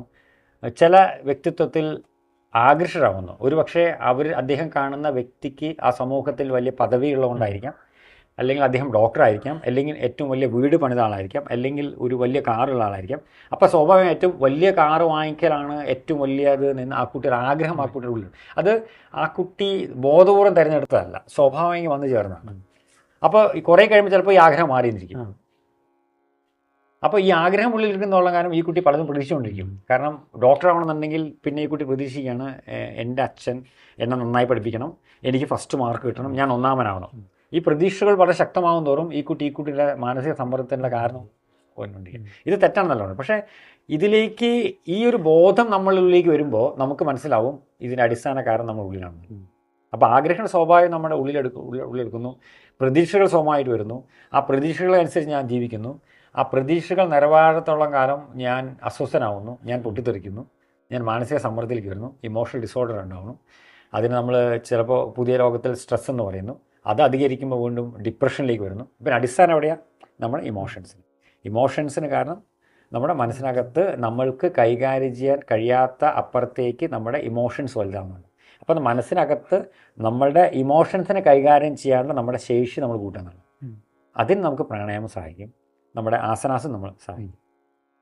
പിന്നെ യമനിയമങ്ങൾ പാലിക്കുക എന്നുള്ളതാണ്. യമനിയമങ്ങളിൽ നമ്മൾ ഒരു ഉദാഹരണം പറഞ്ഞു കഴിഞ്ഞാൽ ആസ്തയം എന്ന് പറഞ്ഞൊരു ഒരു മൂല്യം അതിനകത്ത് പറയുന്നുണ്ട്. ബ്രഹ്മചര്യം പറയുന്നത്. ബ്രഹ്മചര്യം എന്ന് പറയുന്നത് ആത്മനിയന്ത്രണമാണ് ഉദ്ദേശിക്കുന്നത്. ആത്മനിയന്ത്രണം എന്ന് പറഞ്ഞു കഴിഞ്ഞാൽ ഇന്നിപ്പോൾ നിങ്ങളുടെ അടുത്ത് ആരാണ് നിങ്ങളുടെ ബോസ് എന്ന് ചോദിച്ചു കഴിഞ്ഞാൽ ഞാൻ എൻ്റെ ബോസ് എന്ന് ആരും പറയില്ല. ഒരുപക്ഷെ നമ്മുടെ ജോലിയിലുള്ള നമ്മുടെ മുതിർന്ന ആൾ, അല്ലെങ്കിൽ ഞാൻ ചലിക്കുന്നത് ബാഹ്യമായ വിഷയങ്ങളുടെ സ്വാധീനത്തിന് അടിസ്ഥാനപ്പെടുത്തിയില്ല. ഞാനിന്ന് ഉച്ചയ്ക്ക് പോയി ചിക്കൻ ബിരിയാണി കഴിക്കുന്നത് ആ ഹോട്ടലിലെ ടേസ്റ്റിന് അടിസ്ഥാനപ്പെട്ടില്ല. കാരണം ഇന്ദ്രിയങ്ങൾക്ക് പുറകിലൂടെ പോകുന്ന ഒരു സമ്പ്രദായമാണ്. ഇന്ദ്രിയങ്ങൾക്ക് പുറകിൽ ഇപ്പോൾ മഹാഭാരത യുദ്ധത്തിൽ നമ്മുടെ 5 കുതിരകളും അതിൻ്റെ ഉള്ള ശ്രീകൃഷ്ണനും ഇത് തന്നെ വളരെ സിംബോളിക്കാണ്. ശരിക്കും ആ ഇന്ദ്രിയങ്ങൾക്ക് പുറത്തുള്ള ബുദ്ധിയുടെ നിയന്ത്രണം. ആ ഇന്ദ്രിയങ്ങൾക്ക് പുറകിലുള്ള ബുദ്ധിയുടെ നിയന്ത്രണം വരണമെന്നുണ്ടെങ്കിൽ ബോധം എന്ന് പറയുന്നത് ഇന്ദ്രിയങ്ങൾക്ക് അപ്പുറത്തേക്കായിരിക്കണം. വീട്ടിൽ എത്ര നന്നായി ഇഡ്ഡലി ഉണ്ടാക്കി കഴിഞ്ഞാലും വയറെൻ്റെയാണ്, ഞാൻ സാധാരണ കഴിക്കുന്ന ഇഡ്ഡലിക്ക് അപ്പുറത്ത് പോയി കഴിഞ്ഞാൽ എനിക്ക് ഗ്യാസ്ട്രൈറ്റിസ് ഉണ്ടാവും എന്ന് ബുദ്ധി എപ്പോൾ ഇന്ദ്രിയങ്ങളുടെ അടുത്ത് പുറകിൽ പറയണം, അപ്പോഴാണ് ബോധമുണ്ടാകുന്നത്. അപ്പോഴേ ധ്യാനമാവുള്ളൂ. മറ്റെങ്ങനെയല്ല, ഇഡ്ഡലി നന്നാണെങ്കിൽ 10 കഴിച്ചു, മോശമാണെങ്കിൽ അമ്മയെ കുറ്റം പറഞ്ഞു. അതാണല്ലോ നമ്മുടെ സമ്പ്രദായം. നല്ലതാണെങ്കിലൊക്കെ എനിക്കും, മോശമാണെങ്കിലൊക്കെ പുറത്തും. അപ്പോൾ ആ ഒരു റിവേഴ്സ് പ്രോസസ്സ് ഉണ്ടാവണമെന്നുണ്ടെങ്കിൽ ഈ കോൺഷ്യസ്നസ് എന്ന് പറയുന്ന ബുദ്ധി എന്ന് പറഞ്ഞ സാധനം ഇന്ദ്രിയ വ്യാപാരങ്ങളിലേക്ക് വരണം. അതിനാണ് ബുദ്ധൻ്റെ കണ്ടംപ്ലേഷൻ ഉപയോഗിക്കേണ്ടത്. Contemplation, meditation. കണ്ടംപ്ലേഷൻ എന്ന് പറയുന്നത് നമ്മളെ തന്നെ ക്രിട്ടിക്കലായിട്ട് ചോദിക്കുക, ഞാൻ എന്തിനാണ് ഇപ്പോൾ സന്തോഷിക്കുന്നത്, ഞാനിപ്പോൾ എന്തിനാണ് സങ്കടപ്പെടുന്നത്, അതിന് അടിസ്ഥാന കാരണം എന്താണ് എന്ന് ഉള്ളിലേക്ക് പോകാൻ തുടങ്ങുമ്പോഴാണ് നമ്മൾ ബുദ്ധൻ പറഞ്ഞതുപോലെ ആഗ്രഹങ്ങളുടെ മാലിന്യ കൂമ്പാരങ്ങൾ കാണുക. ആഗ്രഹങ്ങൾ. കാരണം നമ്മുടെ ഓരോ ഇന്ദ്രിയങ്ങൾക്കും 2-3 സ്വഭാവങ്ങളുണ്ട്. ചില ക്ലിങ്ങിങ്, ക്രേവിങ്, അവേർഷൻ എന്ന് പറയും. അതായത് ചില വസ്തുക്കൾ കിട്ടിയാൽ നമ്മൾ വിടില്ല, നമ്മൾ അതിങ്ങനെ കടിച്ചു പോയിക്കൊണ്ടിരിക്കും. ചില വസ്തുക്കൾ നിർബന്ധമായി നമുക്ക് വേണം, ചില വസ്തുക്കൾ നമുക്ക് നിർബന്ധമായി പറ്റില്ല. ഈ 3 സ്വഭാവങ്ങൾ നമ്മൾ ഇന്ദ്രിയങ്ങൾക്കുണ്ട്. ഈ ബോധതലത്തിൽ ഈ ഇന്ദ്രിയങ്ങളുടെ സ്വാധീനം നമുക്കുണ്ടാവും. ഇതിനെ അടിസ്ഥാനപ്പെടുത്തി നമ്മൾ പ്രവർത്തിച്ചുകൊണ്ടിരിക്കുക. കാരണം ഈ സ്വഭാവമുള്ള ആളുകൾക്ക് നമ്മൾ കണ്ടിട്ടുണ്ടാവും. നമ്മളുടെ ഈ രാഷ്ട്രീയ പ്രസ്ഥാനങ്ങളാണെങ്കിലും മതപ്രസ്ഥാനങ്ങളാണെങ്കിലും ഒക്കെ ചില ആളുകൾ സ്ഥാപനത്തിൽ ഇരുന്ന് കഴിഞ്ഞാൽ മരിച്ചാൽ അതിന് വിട്ടുകൊടുക്കാൻ പറ്റാത്ത അവസ്ഥയിൽ പിടിച്ചുകൊണ്ടിരിക്കും. അടുത്ത ആളെ കൊണ്ടുവരാൻ സമ്മതിക്കില്ല. ചില ആളുകൾക്ക് ആജീവനാന്തം അവരുടെ സ്വപ്നം എന്ന് പറയുന്നത് ആ പഞ്ചായത്തിന് പ്രസിഡൻ്റായിരിക്കുക എന്നുള്ളതാണ്. ഞാൻ പറഞ്ഞത് ഇത്തരം ആഗ്രഹങ്ങൾ ഒരു ഇന്ദ്രിയങ്ങളുടെ അടിമപ്പെട്ട് ജീവിക്കുകയാണ്. കാരണം അവർക്ക് അത് കിട്ടിയില്ലെങ്കിൽ എന്തോ നഷ്ടപ്പെട്ടു പോകണം ശരിക്കും. അപ്പോൾ ഈ ഒരു മനുഷ്യൻ്റെ എൻ്റെ ഒരു അഭിപ്രായത്തിൽ ഒരു സ്പിരിച്വാലിറ്റിയിലേക്കുള്ള ജേണി തുടങ്ങുന്നത് നമ്മുടെ വിരലുകൾ നമ്മളിലേക്ക് ചൂണ്ടാൻ തുടങ്ങുമ്പോഴും നമ്മളുടെ ഇന്ദ്രിയങ്ങളുടെ പരിമിതി മനസ്സിലാക്കുമ്പോഴും ഇന്ദ്രിയങ്ങൾ എവിടേക്കാണ് കുടിയും കിടക്കുന്നത് തിരിച്ചറിവ് നമ്മൾ അത് കിട്ടണമെന്നുണ്ടെങ്കിൽ നമ്മൾ കണ്ടംപ്ലേറ്റ് ചെയ്യണം. ബുദ്ധൻ പറഞ്ഞ പോലെ നമ്മളുടെ ഉള്ളിലേക്ക് നോക്കണം. അപ്പോൾ നമുക്ക് മനസ്സിലാവും ഈ പ്രശ്നത്തിന് കാരണം എൻ്റെ ഈ ഒരു ആഗ്രഹം എൻ്റെ ഉള്ളിലുകൊണ്ടാണ്. എനിക്ക് വിഷമം കണ്ടാൽ ഞാൻ പഞ്ചായത്ത് പ്രസിഡന്റ് ആകാൻ പറ്റിയില്ല, അല്ലെങ്കിൽ മെമ്പർ ആവാൻ പറ്റിയില്ല. മെമ്പർ ആവണമെന്നുള്ള എൻ്റെ ആഗ്രഹം. ഞാൻ എന്തിനാവണം ചോദിച്ചു കഴിഞ്ഞാൽ ആളുകളുടെ ഇടയിൽ ഞാൻ വലിയ മെമ്പറാണെന്ന് പറഞ്ഞു നടക്കാനാണോ? പിന്നെ ഡോക്ടർ എന്തിനാവണമെന്ന് ചോദിച്ചു കഴിഞ്ഞാൽ നല്ല കാറ് വാങ്ങിക്കാനാണോ? സമൂഹത്തിൽ പ്രശസ്തി ഉണ്ടാക്കാനോ? ആളുകളുടെ അസുഖം മാറ്റാനാണോ? ഇത് ഏതിലാണ് നമ്മൾ ആകർഷകരായെന്ന് നമുക്കറിയില്ല. അതൊരു പ്രശ്നമുണ്ട്. ഇപ്പോൾ നമ്മൾ ചെറുപ്പത്തിൽ നമ്മൾ വളരുമ്പോൾ ഒരു ഡോക്ടറാവാൻ ആഗ്രഹിക്കുന്നത് അദ്ദേഹത്തിൻ്റെ വലിയ കാറ് കണ്ടിട്ടാണോ, വലിയ വീട് കണ്ടിട്ടാണോ, നാട്ടിൽ പ്രശസ്തി കണ്ടിട്ടാണെന്നുണ്ടെങ്കിൽ ഈ തൊഴിൽ നമുക്ക് ചേർന്നതില്ല. അപ്പോൾ നമ്മുടെ പാഷനും പ്രൊഫഷനും രണ്ടാണ്. കാരണം ഇന്ന് പ്രൊഫഷൻ്റെ പിന്നെ ആൾക്കാർ പണിക്കാരാവാനാണ് താല്പര്യം, പണിക്കാരാവാനാണ് ഇഷ്ടം. അപ്പോൾ ഒരു നല്ല കാറ് വാങ്ങിച്ചിട്ടുള്ള ഒരു ഡോക്ടറാണ് ഒരു ആഗ്രഹം എൻ്റെ ഉള്ളിലുണ്ടായിട്ട് ആ ഒരു ഉന്നത്തിലാണ് പഠിക്കുന്നത്. ഞാൻ പഠിച്ച് അവസാനം കാറ് വാങ്ങിക്കാനായി ഡോക്ടറായ ശേഷമാണ് മനസ്സിലാവുന്നത് ഇത് സുഖമുള്ള പണിയല്ല എന്നുള്ളത്. ഉറക്കമില്ല, മനുഷ്യനെ കയറണം, കുത്തരുത്, അത് നമുക്ക് പിന്നീടാണ് മനസ്സിലാവുന്നത്. അപ്പോൾ നമ്മൾ ഈ പ്രൊഫഷൻ്റെ പിന്നിൽ പോകുമ്പോൾ നമുക്ക് പലപ്പോഴും തിരിച്ചറിയുണ്ടാവും. ആ സമയത്ത് പാഷൻ എന്ന് പറയുന്ന സമയത്ത് നമ്മുടെ അഭിരുചി, കാരണം പ്രൊഫഷൻ എന്ന് പറയുന്ന സമയത്ത് നമ്മൾ ബാഹ്യമായ ഒരുപാട് സ്വാധീനങ്ങളുണ്ട്. കാരണം ശമ്പളം, പൊസിഷൻ, അങ്ങനെ പല ഘടകങ്ങളുണ്ടല്ലോ. അതിന് ലിമിറ്റില്ല, നമ്മുടെ ആഗ്രഹത്തിന് ലിമിറ്റില്ലല്ലോ. ഇപ്പോൾ ഞാനിപ്പോൾ ഇന്ന് മാർക്കറ്റിൽ ഇറങ്ങിയ ഏറ്റവും വലിയ കാറ് വാങ്ങിച്ചിട്ട് ഞാനൊരു സുഖിച്ച് നടക്കുകയാണ് ഒരാഴ്ച. പിറ്റേ ദിവസം വേറൊരാൾ അടുത്ത കാർ വാങ്ങിച്ചാൽ അന്ന് തീരും അത്. പിന്നെ ഞാൻ വീണ്ടും സ്ട്രെസ്സിലായി, ഞാൻ അടുത്ത വലിയ കാർ വാങ്ങിക്കണം, അതിലേക്ക് പോയിക്കൊണ്ടിരിക്കുക. ആ ഒരു ഇന്ദ്രിയ സുഖങ്ങളുടെ പുറകിൽ ഇങ്ങനെ ആർത്തിയുടെ പുറകിലാണ് പോയിക്കൊണ്ടിരിക്കുന്നത്. അതിന് റിവേഴ്സ് ചെയ്യുന്നുണ്ടെങ്കിൽ നമ്മൾ വിരലിങ്ങനെ അകത്തേക്ക് ചൂണ്ടണം. അതിന് ഈ യോഗ സമ്പ്രദായം വളരെ എഫക്റ്റീവായിട്ടൊരു ടൂളാണ്. അതിന് നിരീക്ഷണ പാഠം ഉണ്ടാവണം. നിരീക്ഷണം ഉണ്ടാവേണ്ടത് നമ്മുടെ ശരീരതലത്തിലാണ്. അപ്പോൾ നമ്മൾ അന്വേഷണം പുറത്ത് നിർത്തും. അപ്പോൾ നമ്മൾ രാത്രി 12 മണിക്ക് നിറയെ ഭക്ഷണം കഴിച്ച് പിറ്റേ ദിവസം ഗ്യാസ്ട്രൈറ്റിസ് ഡോക്ടറെ കണ്ട് മരുന്ന് കഴിച്ച് ഇതിന് പകരം ഇത് രാത്രി അത് കഴിക്കുന്ന ഒഴിവാക്കി വൈകുന്നേരം 7 മണിക്ക് കഴിക്കുക ശീലത്തിൽ വന്നതിൻ്റെ ആവശ്യമില്ല. അപ്പോൾ നമുക്ക് മനസ്സിലാവും ഇതുപോലെ പല കാര്യങ്ങൾക്കും കാരണം നമ്മുടെ ഉള്ളിലാണ്. നമ്മുടെ നിർമ്മലാനന്ദഗിരി മഹാരാജ് എന്ന് പറഞ്ഞിട്ട് വലിയ സിദ്ധൻ ഉണ്ടായിരുന്നു, ഉണ്ടായിരുന്നു. അപ്പോൾ അദ്ദേഹത്തിൻ്റെ ചികിത്സാ സമ്പ്രദായത്തിൽ ഏറ്റവും ആദ്യം ചെയ്യുന്നത് എന്താണെന്ന് പറഞ്ഞു കഴിഞ്ഞാൽ 8 മണിക്ക് അവിടെ എത്തിയിട്ട് അരമണിക്കൂർ മൂപ്പരുടെ ഒരു പ്രഭാഷണം. പ്രഭാഷണം എന്ന് പറഞ്ഞു കഴിഞ്ഞാൽ ചീത്തയാണ്. കാരണം നിങ്ങളൊക്കെ എന്നെ കാണാൻ വരുന്നതിന് അടിസ്ഥാനം കാരണം നിങ്ങളുടെ കയ്യിലിരിപ്പോണ്ടാണ് എൻ്റെ പ്രശ്നമുള്ളത്, അത് മാറ്റിക്കാൻ നിങ്ങൾ പറഞ്ഞ ആവശ്യമില്ല എന്ന് പറഞ്ഞ പോലെ അതിങ്ങനെ ചിലർക്കിങ്ങനെ കുറേ പ്രാവശ്യം കൊണ്ടാലും മനസ്സിലാവും. അപ്പോൾ ബാഹ്യവസ്തുക്കളിൽ സ്വാധീനപ്പെട്ട് ജീവിക്കുന്ന സാഹചര്യത്തിൽ അതിൽ നിന്നൊരു ഉണർവ് ഉണ്ടാവണമെന്നുണ്ടെങ്കിൽ ഈ ബോധം ഉണരണം. ബോധം ഉണരാൻ ഏറ്റവും ലളിതമായിട്ടൊരു വിദ്യ എന്ന് പറയുന്നത് യോഗവിദ്യയാണ്. അത് ആസനങ്ങൾക്കും പ്രാണായാമങ്ങൾക്കും അതിൻ്റെ പങ്കുണ്ട്. അപ്പോൾ ഇന്നത്തെ കാലത്ത് നമ്മൾ ഹതയോപക പ്രദീപ രൂപപ്പെടുന്നത് അങ്ങനെയാണല്ലോ. കാരണം ഒരു സാധാരണ വ്യവഹാര ലോകത്തിൽ ജീവിക്കുന്ന ഒരു മനുഷ്യൻ്റെ അടുത്ത് പോയിട്ട് ആസനങ്ങൾക്ക് പകരം നാളെ മുതൽ ആദ്യം അഹിംസ പാലിക്കും എന്ന് പറഞ്ഞു കഴിഞ്ഞാൽ അതൊരിക്കലും പ്രായോഗികമല്ല. ആ അന്വേഷണം തുടങ്ങുന്നത് എപ്പോഴായിരിക്കണം എന്ന് പറഞ്ഞു കഴിഞ്ഞാൽ ആസനാസിൽ എന്തുകൊണ്ട് ആദ്യം സ്റ്റാർട്ട് ചെയ്യണമെന്ന് പറഞ്ഞു കഴിഞ്ഞാൽ ശരീരം എന്ന് പറയുന്നത് നമുക്ക് പ്രത്യക്ഷത്തിൽ അനുഭവമാണ്. ഇതൊരിക്കലും ഒരു സാധാരണ മനുഷ്യന് അപ്പുറത്തേക്ക് ചിന്തിക്കാൻ പറ്റില്ല, അതിൻ്റെ അപ്പുറത്തെ തലത്തിലേക്ക് ദഹിക്കില്ല. അപ്പോൾ ശരീരം ഇത് അനുഭവമുള്ള സ്ഥലത്ത് നിന്ന് അനുഭവം കൊടുക്കണം. അപ്പോൾ ശരീരതലത്തിലുള്ളൊരു കംഫർട്ട് നമ്മൾ കൊടുക്കാൻ പൊട്ടിക്കഴിഞ്ഞാൽ അല്പം മനസ്സിലേക്ക് വരും. പിന്നെ അതിനപ്പുറത്തേക്ക് അന്വേഷിച്ചോളൂ. പിന്നെ നമ്മൾ ഒന്നും പറയേണ്ട കാര്യമില്ല. സമ്പ്രദായം അടിച്ചേൽപ്പിക്കുമ്പോൾ പല പ്രശ്നമാണ്. നമ്മൾ സമ്പ്രദായം അടിച്ചേൽപ്പിക്കുന്ന ഒരു കാര്യമില്ല. ആ സമ്പ്രദായത്തിലേക്ക് കൈപിടിച്ച് ഉയർത്തിയിട്ട് അന്വേഷിക്കണം. ശരിക്കും ഗുരുക്കന്മാരാജുണ്ട്. പക്ഷെ ഗുരു എന്ന് പറയുമ്പോൾ നമുക്ക് പല രീതിയിൽ കാണാറുണ്ട്. ഒരു കാഷായ ദുരിദർശനം എന്നുള്ള. അപ്പോൾ ഞാൻ ഗുരുവിനെ മനസ്സിലാക്കുന്നത് നമ്മൾ വളരെ തെളിച്ചത്തോട് അദ്ദേഹത്തിനെ സമീപിച്ച് നമ്മളെ ഒന്ന് കൺഫ്യൂസ് ആക്കി വിടും, എന്നിട്ട് വഴി പറഞ്ഞു തരാൻ പാടില്ല. ഈ വഴി കൂടെ പോയി കഴിഞ്ഞാൽ ആലത്തൂർ എത്തും തോന്നുന്നു എന്ന് പറയാൻ പറ്റും. അപ്പോൾ ഞാൻ എന്ത് ചെയ്യും, ഞാൻ ആലത്തൂർ പോലെ അന്വേഷിച്ചു പോകും. പക്ഷേ അത്തരത്തിലുള്ള ഒരു അന്വേഷണ പാഠവും ആർക്കാണോ ഉണ്ടാക്കി കൊടുക്കാൻ പറ്റുക അവരാ ഗുരുക്കന്മാർ. അതുണ്ടാവണമെങ്കിൽ ഗുരുവിന് ശിഷ്യനൊരു അന്വേഷണ ബുദ്ധി വേണം, ഒരു ജിജ്ഞാസം ആയിരിക്കണം. അത് വേറൊരു ക്വാളിറ്റി ശിഷ്യനുണ്ടല്ലോ. ഇന്നിപ്പോൾ ഗുരു ശിഷ്യന്മാരില്ലല്ലോ, ഇപ്പോൾ ടീച്ചറും സ്റ്റുഡൻറ്റും ആണല്ലോ. ഒരു വിഷയം മാത്രമല്ല, വിഷയത്തിൽ അധിഷ്ഠിതമായിട്ടുള്ളൊരു പഠനങ്ങളല്ല നടക്കുന്നത്. അപ്പോൾ നമ്മളിപ്പോൾ ഇപ്പോൾ യോഗസൂത്രം നമ്മൾ പഠിക്കാൻ ഉദ്ദേശിക്കാൻ പോകുന്നത് അങ്ങനെയാണ്. യോഗസൂത്രം നമ്മൾ പഠിക്കാൻ ഉദ്ദേശിക്കുന്നത് പണ്ടത്തെ സംവാദ സമ്പ്രദായത്തിലാണ് ഉദ്ദേശിക്കുന്നത്. ഇപ്പോൾ അധയോഗാനുശാസനം എന്ന് പറഞ്ഞ് പതഞ്ജലി യോഗസൂത്രം ആരംഭിക്കുമ്പോൾ അതിനെ നമുക്ക് 4 പേർക്കും 4 രീതിയിൽ കാണാൻ പറ്റും. അപ്പോൾ 4 കോണിലുള്ള അഭിപ്രായങ്ങളെ സമന്വയിക്കുമ്പോഴേ പഠനം നടക്കുള്ളൂ. അതല്ലെങ്കിൽ എന്ത് പറ്റുമെന്ന് പറഞ്ഞാൽ പ്രഭാഷണങ്ങളും ട്രാൻസ്ലേഷനും നടക്കും. വളരെ സംസ്കൃതത്തിൽ പാണ്ഡിത്യമുള്ള കുറേ ആളുകൾ സംസ്കൃതത്തിൽ എഴുതി വെച്ചിട്ടുള്ള ഗംഭീരമായിട്ടുള്ള സാധനങ്ങളെ നമുക്ക് സാധാരണ മനുഷ്യന് ഒരിക്കലും മനസ്സിലാവാത്ത രീതിയിൽ കുറേ പ്രഭാഷണം നടത്തുന്നുണ്ട്. അത് തെറ്റാണെന്നല്ല പറയുന്നത്. അത് ഒരു പക്ഷേ സാധാരണ ആളുകളിലേക്ക് എത്തുന്നതിൽ കുറേ ഗ്യാപ്പ് ഉണ്ടാവും. അത് ശരിക്കും ഉണ്ടാവണമെന്നുണ്ടെങ്കിൽ ഇത് സംബന്ധിച്ച് പഠിക്കണം. അങ്ങനെയാണല്ലോ പറയുന്നത്. ഋഗ്വേദത്തിൽ പറയുന്നത് അങ്ങനെയാണ്. നമുക്ക് ഒരുമിച്ച് പഠിക്കാം. നമ്മൾ ഒരുമിച്ച് പഠിക്കുമ്പോൾ നമ്മുടെ 2 പേർക്കും ശാന്തിയും സമാധാനവും ഉണ്ടാവട്ടെ. നമ്മുടെ അറിവ് നമുക്ക് പരസ്പരം കൂടുതൽ ബന്ധം കൂട്ടാൻ, അങ്ങനെയാണല്ലോ നമ്മളുടെ ഋഗ്വേദത്തിൽ പറയുന്നത്. അപ്പോൾ ആ രീതിയിൽ ബോധത്തെ ഉണർത്തുക എന്നുള്ളത് ഈ ഒരു കാലഘട്ടത്തിൽ വളരെ ആവശ്യമായി തോന്നുന്നു. അപ്പം അങ്ങനെ എന്തെങ്കിലുമൊക്കെ പ്രവൃത്തികൾ ചെയ്യാനാണ് തോന്നുന്നത്.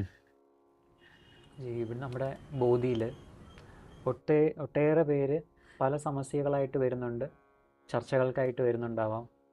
എന്താണ് ഈ ഒരു യോഗയുടെ മഹാത്മ്യം, അല്ലെങ്കിൽ ആസനങ്ങൾ, പ്രകൃതി, ഭക്ഷണം, ഇതിനെക്കുറിച്ചെല്ലാം അറിയാൻ വേണ്ടി വരുന്നുണ്ടാവും. അപ്പോൾ അങ്ങ് പെട്ടെന്ന് ഒരാളുടെ അടുത്ത് ഈ കാര്യങ്ങൾ ഡയറക്റ്റായിട്ട് ബോധിപ്പിച്ചാൽ അത് മനസ്സിലാക്കണമെന്നില്ല. അപ്പോൾ ചിലപ്പോൾ കഥകളിലൂടെയായിരിക്കാം അതിനെ നമുക്ക് അവരിലേക്ക് എത്തിക്കാൻ സാധിക്കുന്നത്. അപ്പം അങ്ങനെ അങ്ങേക്ക് പെട്ടെന്ന് ഓർമ്മ വരുന്ന ഒരു കഥ, അങ്ങ് അവരോട് പറഞ്ഞ കഥയോ അങ്ങേ ഇൻഫ്ലുവൻസ് ചെയ്ത കഥയോ നമുക്ക് വേണ്ടി ഒന്ന് പറയാം. എന്നെ ഇൻഫ്ലുവൻസ് ചെയ്ത കഥ പറയാം. ദെൻ ഗുരു അദ്ദേഹത്തിൻ്റെ ശിഷ്യന്മാരുമായിട്ട് ധ്യാനം പരിശീലിക്കുകയാണ്. അപ്പോൾ ഇവർ ധ്യാനം പരിശീലിക്കുന്ന സമയത്ത് ഇടയ്ക്കൊരു പൂച്ച കയറി വരുന്നുണ്ടായിരുന്നു. അപ്പോൾ പൂച്ച കയറി വരുന്നത് ഇവരുടെ ധ്യാനത്തിന് ഒരുപാട് ഭംഗം വരുത്തുന്നുണ്ടായിരുന്നു. അപ്പോൾ ഗുരു എന്ത് പറഞ്ഞു എന്ന് പറഞ്ഞു കഴിഞ്ഞാൽ, നാളെ മുതൽ നമുക്ക് ധ്യാനം തുടങ്ങുന്ന സമയത്ത് നമുക്ക് പൂച്ചേനെ നമുക്കൊരു നമ്മുടെ റൂമിനകത്ത് ഒരു ബാസ്ക്കറ്റിനകത്ത് കമഴ്ത്തി വെച്ചിട്ട് നമുക്ക് ധ്യാനം ആരംഭിക്കാം. അത് കഴിഞ്ഞ് നമുക്ക് തന്നെ പുറത്തു വിടാമെന്ന് പറഞ്ഞു.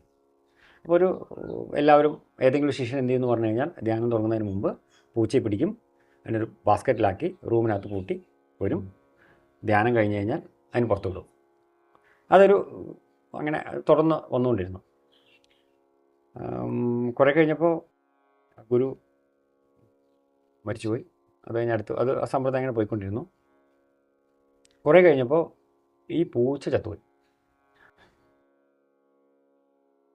ശിഷ്യന്മാരുടെ ഇടയിൽ ഭയങ്കര ചർച്ചയായി. പൂച്ച ചത്തുപോയി, ഇനി നമ്മൾ എന്ത് ചെയ്യും? നമുക്ക് അടുത്ത ഗ്രാമത്തിൽ ഒരു പൂച്ചയെ പിടിച്ചിട്ട് വരാം. ഇവരെന്ത് ചെയ്യുമെന്ന് പറഞ്ഞു കഴിഞ്ഞാൽ, അടുത്ത ഗ്രാമത്ത് പോയിട്ട് ഒരു പൂച്ചയെ പിടിച്ചു കൊണ്ടുവന്ന് ബക്കറ്റിൽ കമഴ്ത്തി റൂമിൽ പൂട്ടി വെച്ച ശേഷം തിരിച്ച് ധ്യാനത്തിന് വന്നിരുന്ന് ധ്യാനം കഴിഞ്ഞ ശേഷം പൂച്ചയെ വീണ്ടും തുറന്നു. ഇതുപോലെയാണ് പല സമ്പ്രദായങ്ങളെയും നമ്മൾ ഇന്ന് തുറന്നുകൊണ്ട് വരുന്നത്. സമ്പ്രദായത്തിൻ്റെ ഉദ്ദേശമോ ലക്ഷ്യമോ ചിന്തിക്കാതെ വളരെ ബ്ലൈൻഡായിട്ട് ഫോളോ ചെയ്തുകൊണ്ടിരിക്കുക. അതാണ് നമ്മുടെ ട്രാപ്പ്.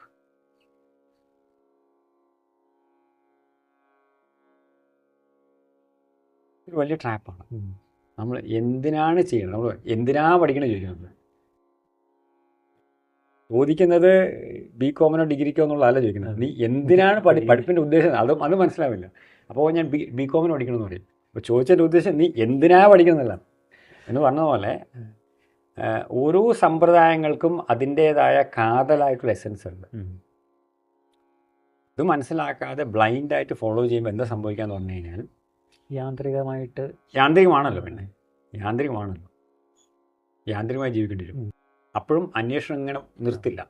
ആ സമയത്ത് അവിടെയാണ് നമ്മൾ വരുന്ന എന്താ പറയുക, ബുദ്ധി എന്ന് പറയുന്ന സാധനം. മനുഷ്യൻ വിവേകിയാവുന്ന അപ്പോഴാണ്. ഇപ്പോൾ ഒരു കമ്പ്യൂട്ടറിൻ്റെ ഗുണം എന്താണെന്ന് പറഞ്ഞു കഴിഞ്ഞാൽ, ഒരുപാട് ഇൻഫോർമേഷൻസ് അതിനകത്ത് സ്റ്റോർ ചെയ്ത് വെക്കാൻ പറ്റും. പക്ഷേ കമ്പ്യൂട്ടറിന് ചിന്തിച്ചിട്ട് പ്രവർത്തിക്കാൻ പറ്റില്ല. ആ സമയത്ത് എനിക്ക് പറയാം, നിങ്ങളുടെ അടുത്ത് നിങ്ങൾ യോഗ പഠിക്കാൻ ദിവസം പറയാം, നിങ്ങൾ ഇതാണ് നിങ്ങളുടെ ഭക്ഷണ രീതിയല്ലേ, അത് വളരെ മോശമാണ്, ഇതൊരിക്കലും നിങ്ങൾക്ക് യോജിച്ചതല്ല, നിങ്ങൾ നാളെ മുതൽ ഇത് മുഴുവൻ നിർത്തണം, രാവിലെ ചായ കുടിക്കുകയെ അത് വളരെ അപകടമാണ്, പിന്നെ അതിന് പലഹാരം, ഇഡ്ഡലി ദോശ പുളിച്ച മാവാണ്, അസിഡിറ്റി ഉണ്ടാക്കും. അങ്ങനെ നിങ്ങൾ കഴിക്കുന്ന ഓരോ സാധനത്തിനും ഞാൻ നിങ്ങളെ ഭയപ്പാടുണ്ടായിക്കൊണ്ട് ഒരു കുറേ സമ്പ്രദായങ്ങളാണ്. ആകെ നിങ്ങൾ പേടിച്ചിട്ട് നാളെ മുതൽ ഞാൻ പറയണം, നിങ്ങൾ രാവിലെ എണീറ്റിട്ട് പച്ചയ്ക്കുള്ള കുമ്പളങ്ങ ജ്യൂസ് കഴിക്കണം, വേവിക്കാത്ത പഴങ്ങൾ കഴിക്കണം, ഉച്ചയ്ക്ക് തവിട് കളയാത്ത അരിയുടെ ചോറുണ്ട്. അങ്ങനെ ഒരു നിങ്ങൾ ഇതുപോലെ ജീവിതത്തിൽ ശീലിക്കാത്തൊരു സമ്പ്രദായം നിങ്ങളുടെ മുമ്പിൽ ഭയത്തോടെ ഞാൻ നിങ്ങളുടെ അവതരിപ്പിക്കുകയാണ്. എന്താ സംഭവിക്കുകയെന്ന് പറഞ്ഞു കഴിഞ്ഞാൽ, നിങ്ങൾ ഈ സാധനം ഫോളോ ചെയ്യുന്നത് പേടിച്ചിട്ടാണ്. കാരണം ഇത് ചെയ്തില്ലെങ്കിൽ നിങ്ങൾ നാളെ ക്യാൻസർ രോഗിയാവുന്ന ഞാൻ നിങ്ങൾ പഠിപ്പിക്കുന്നത്.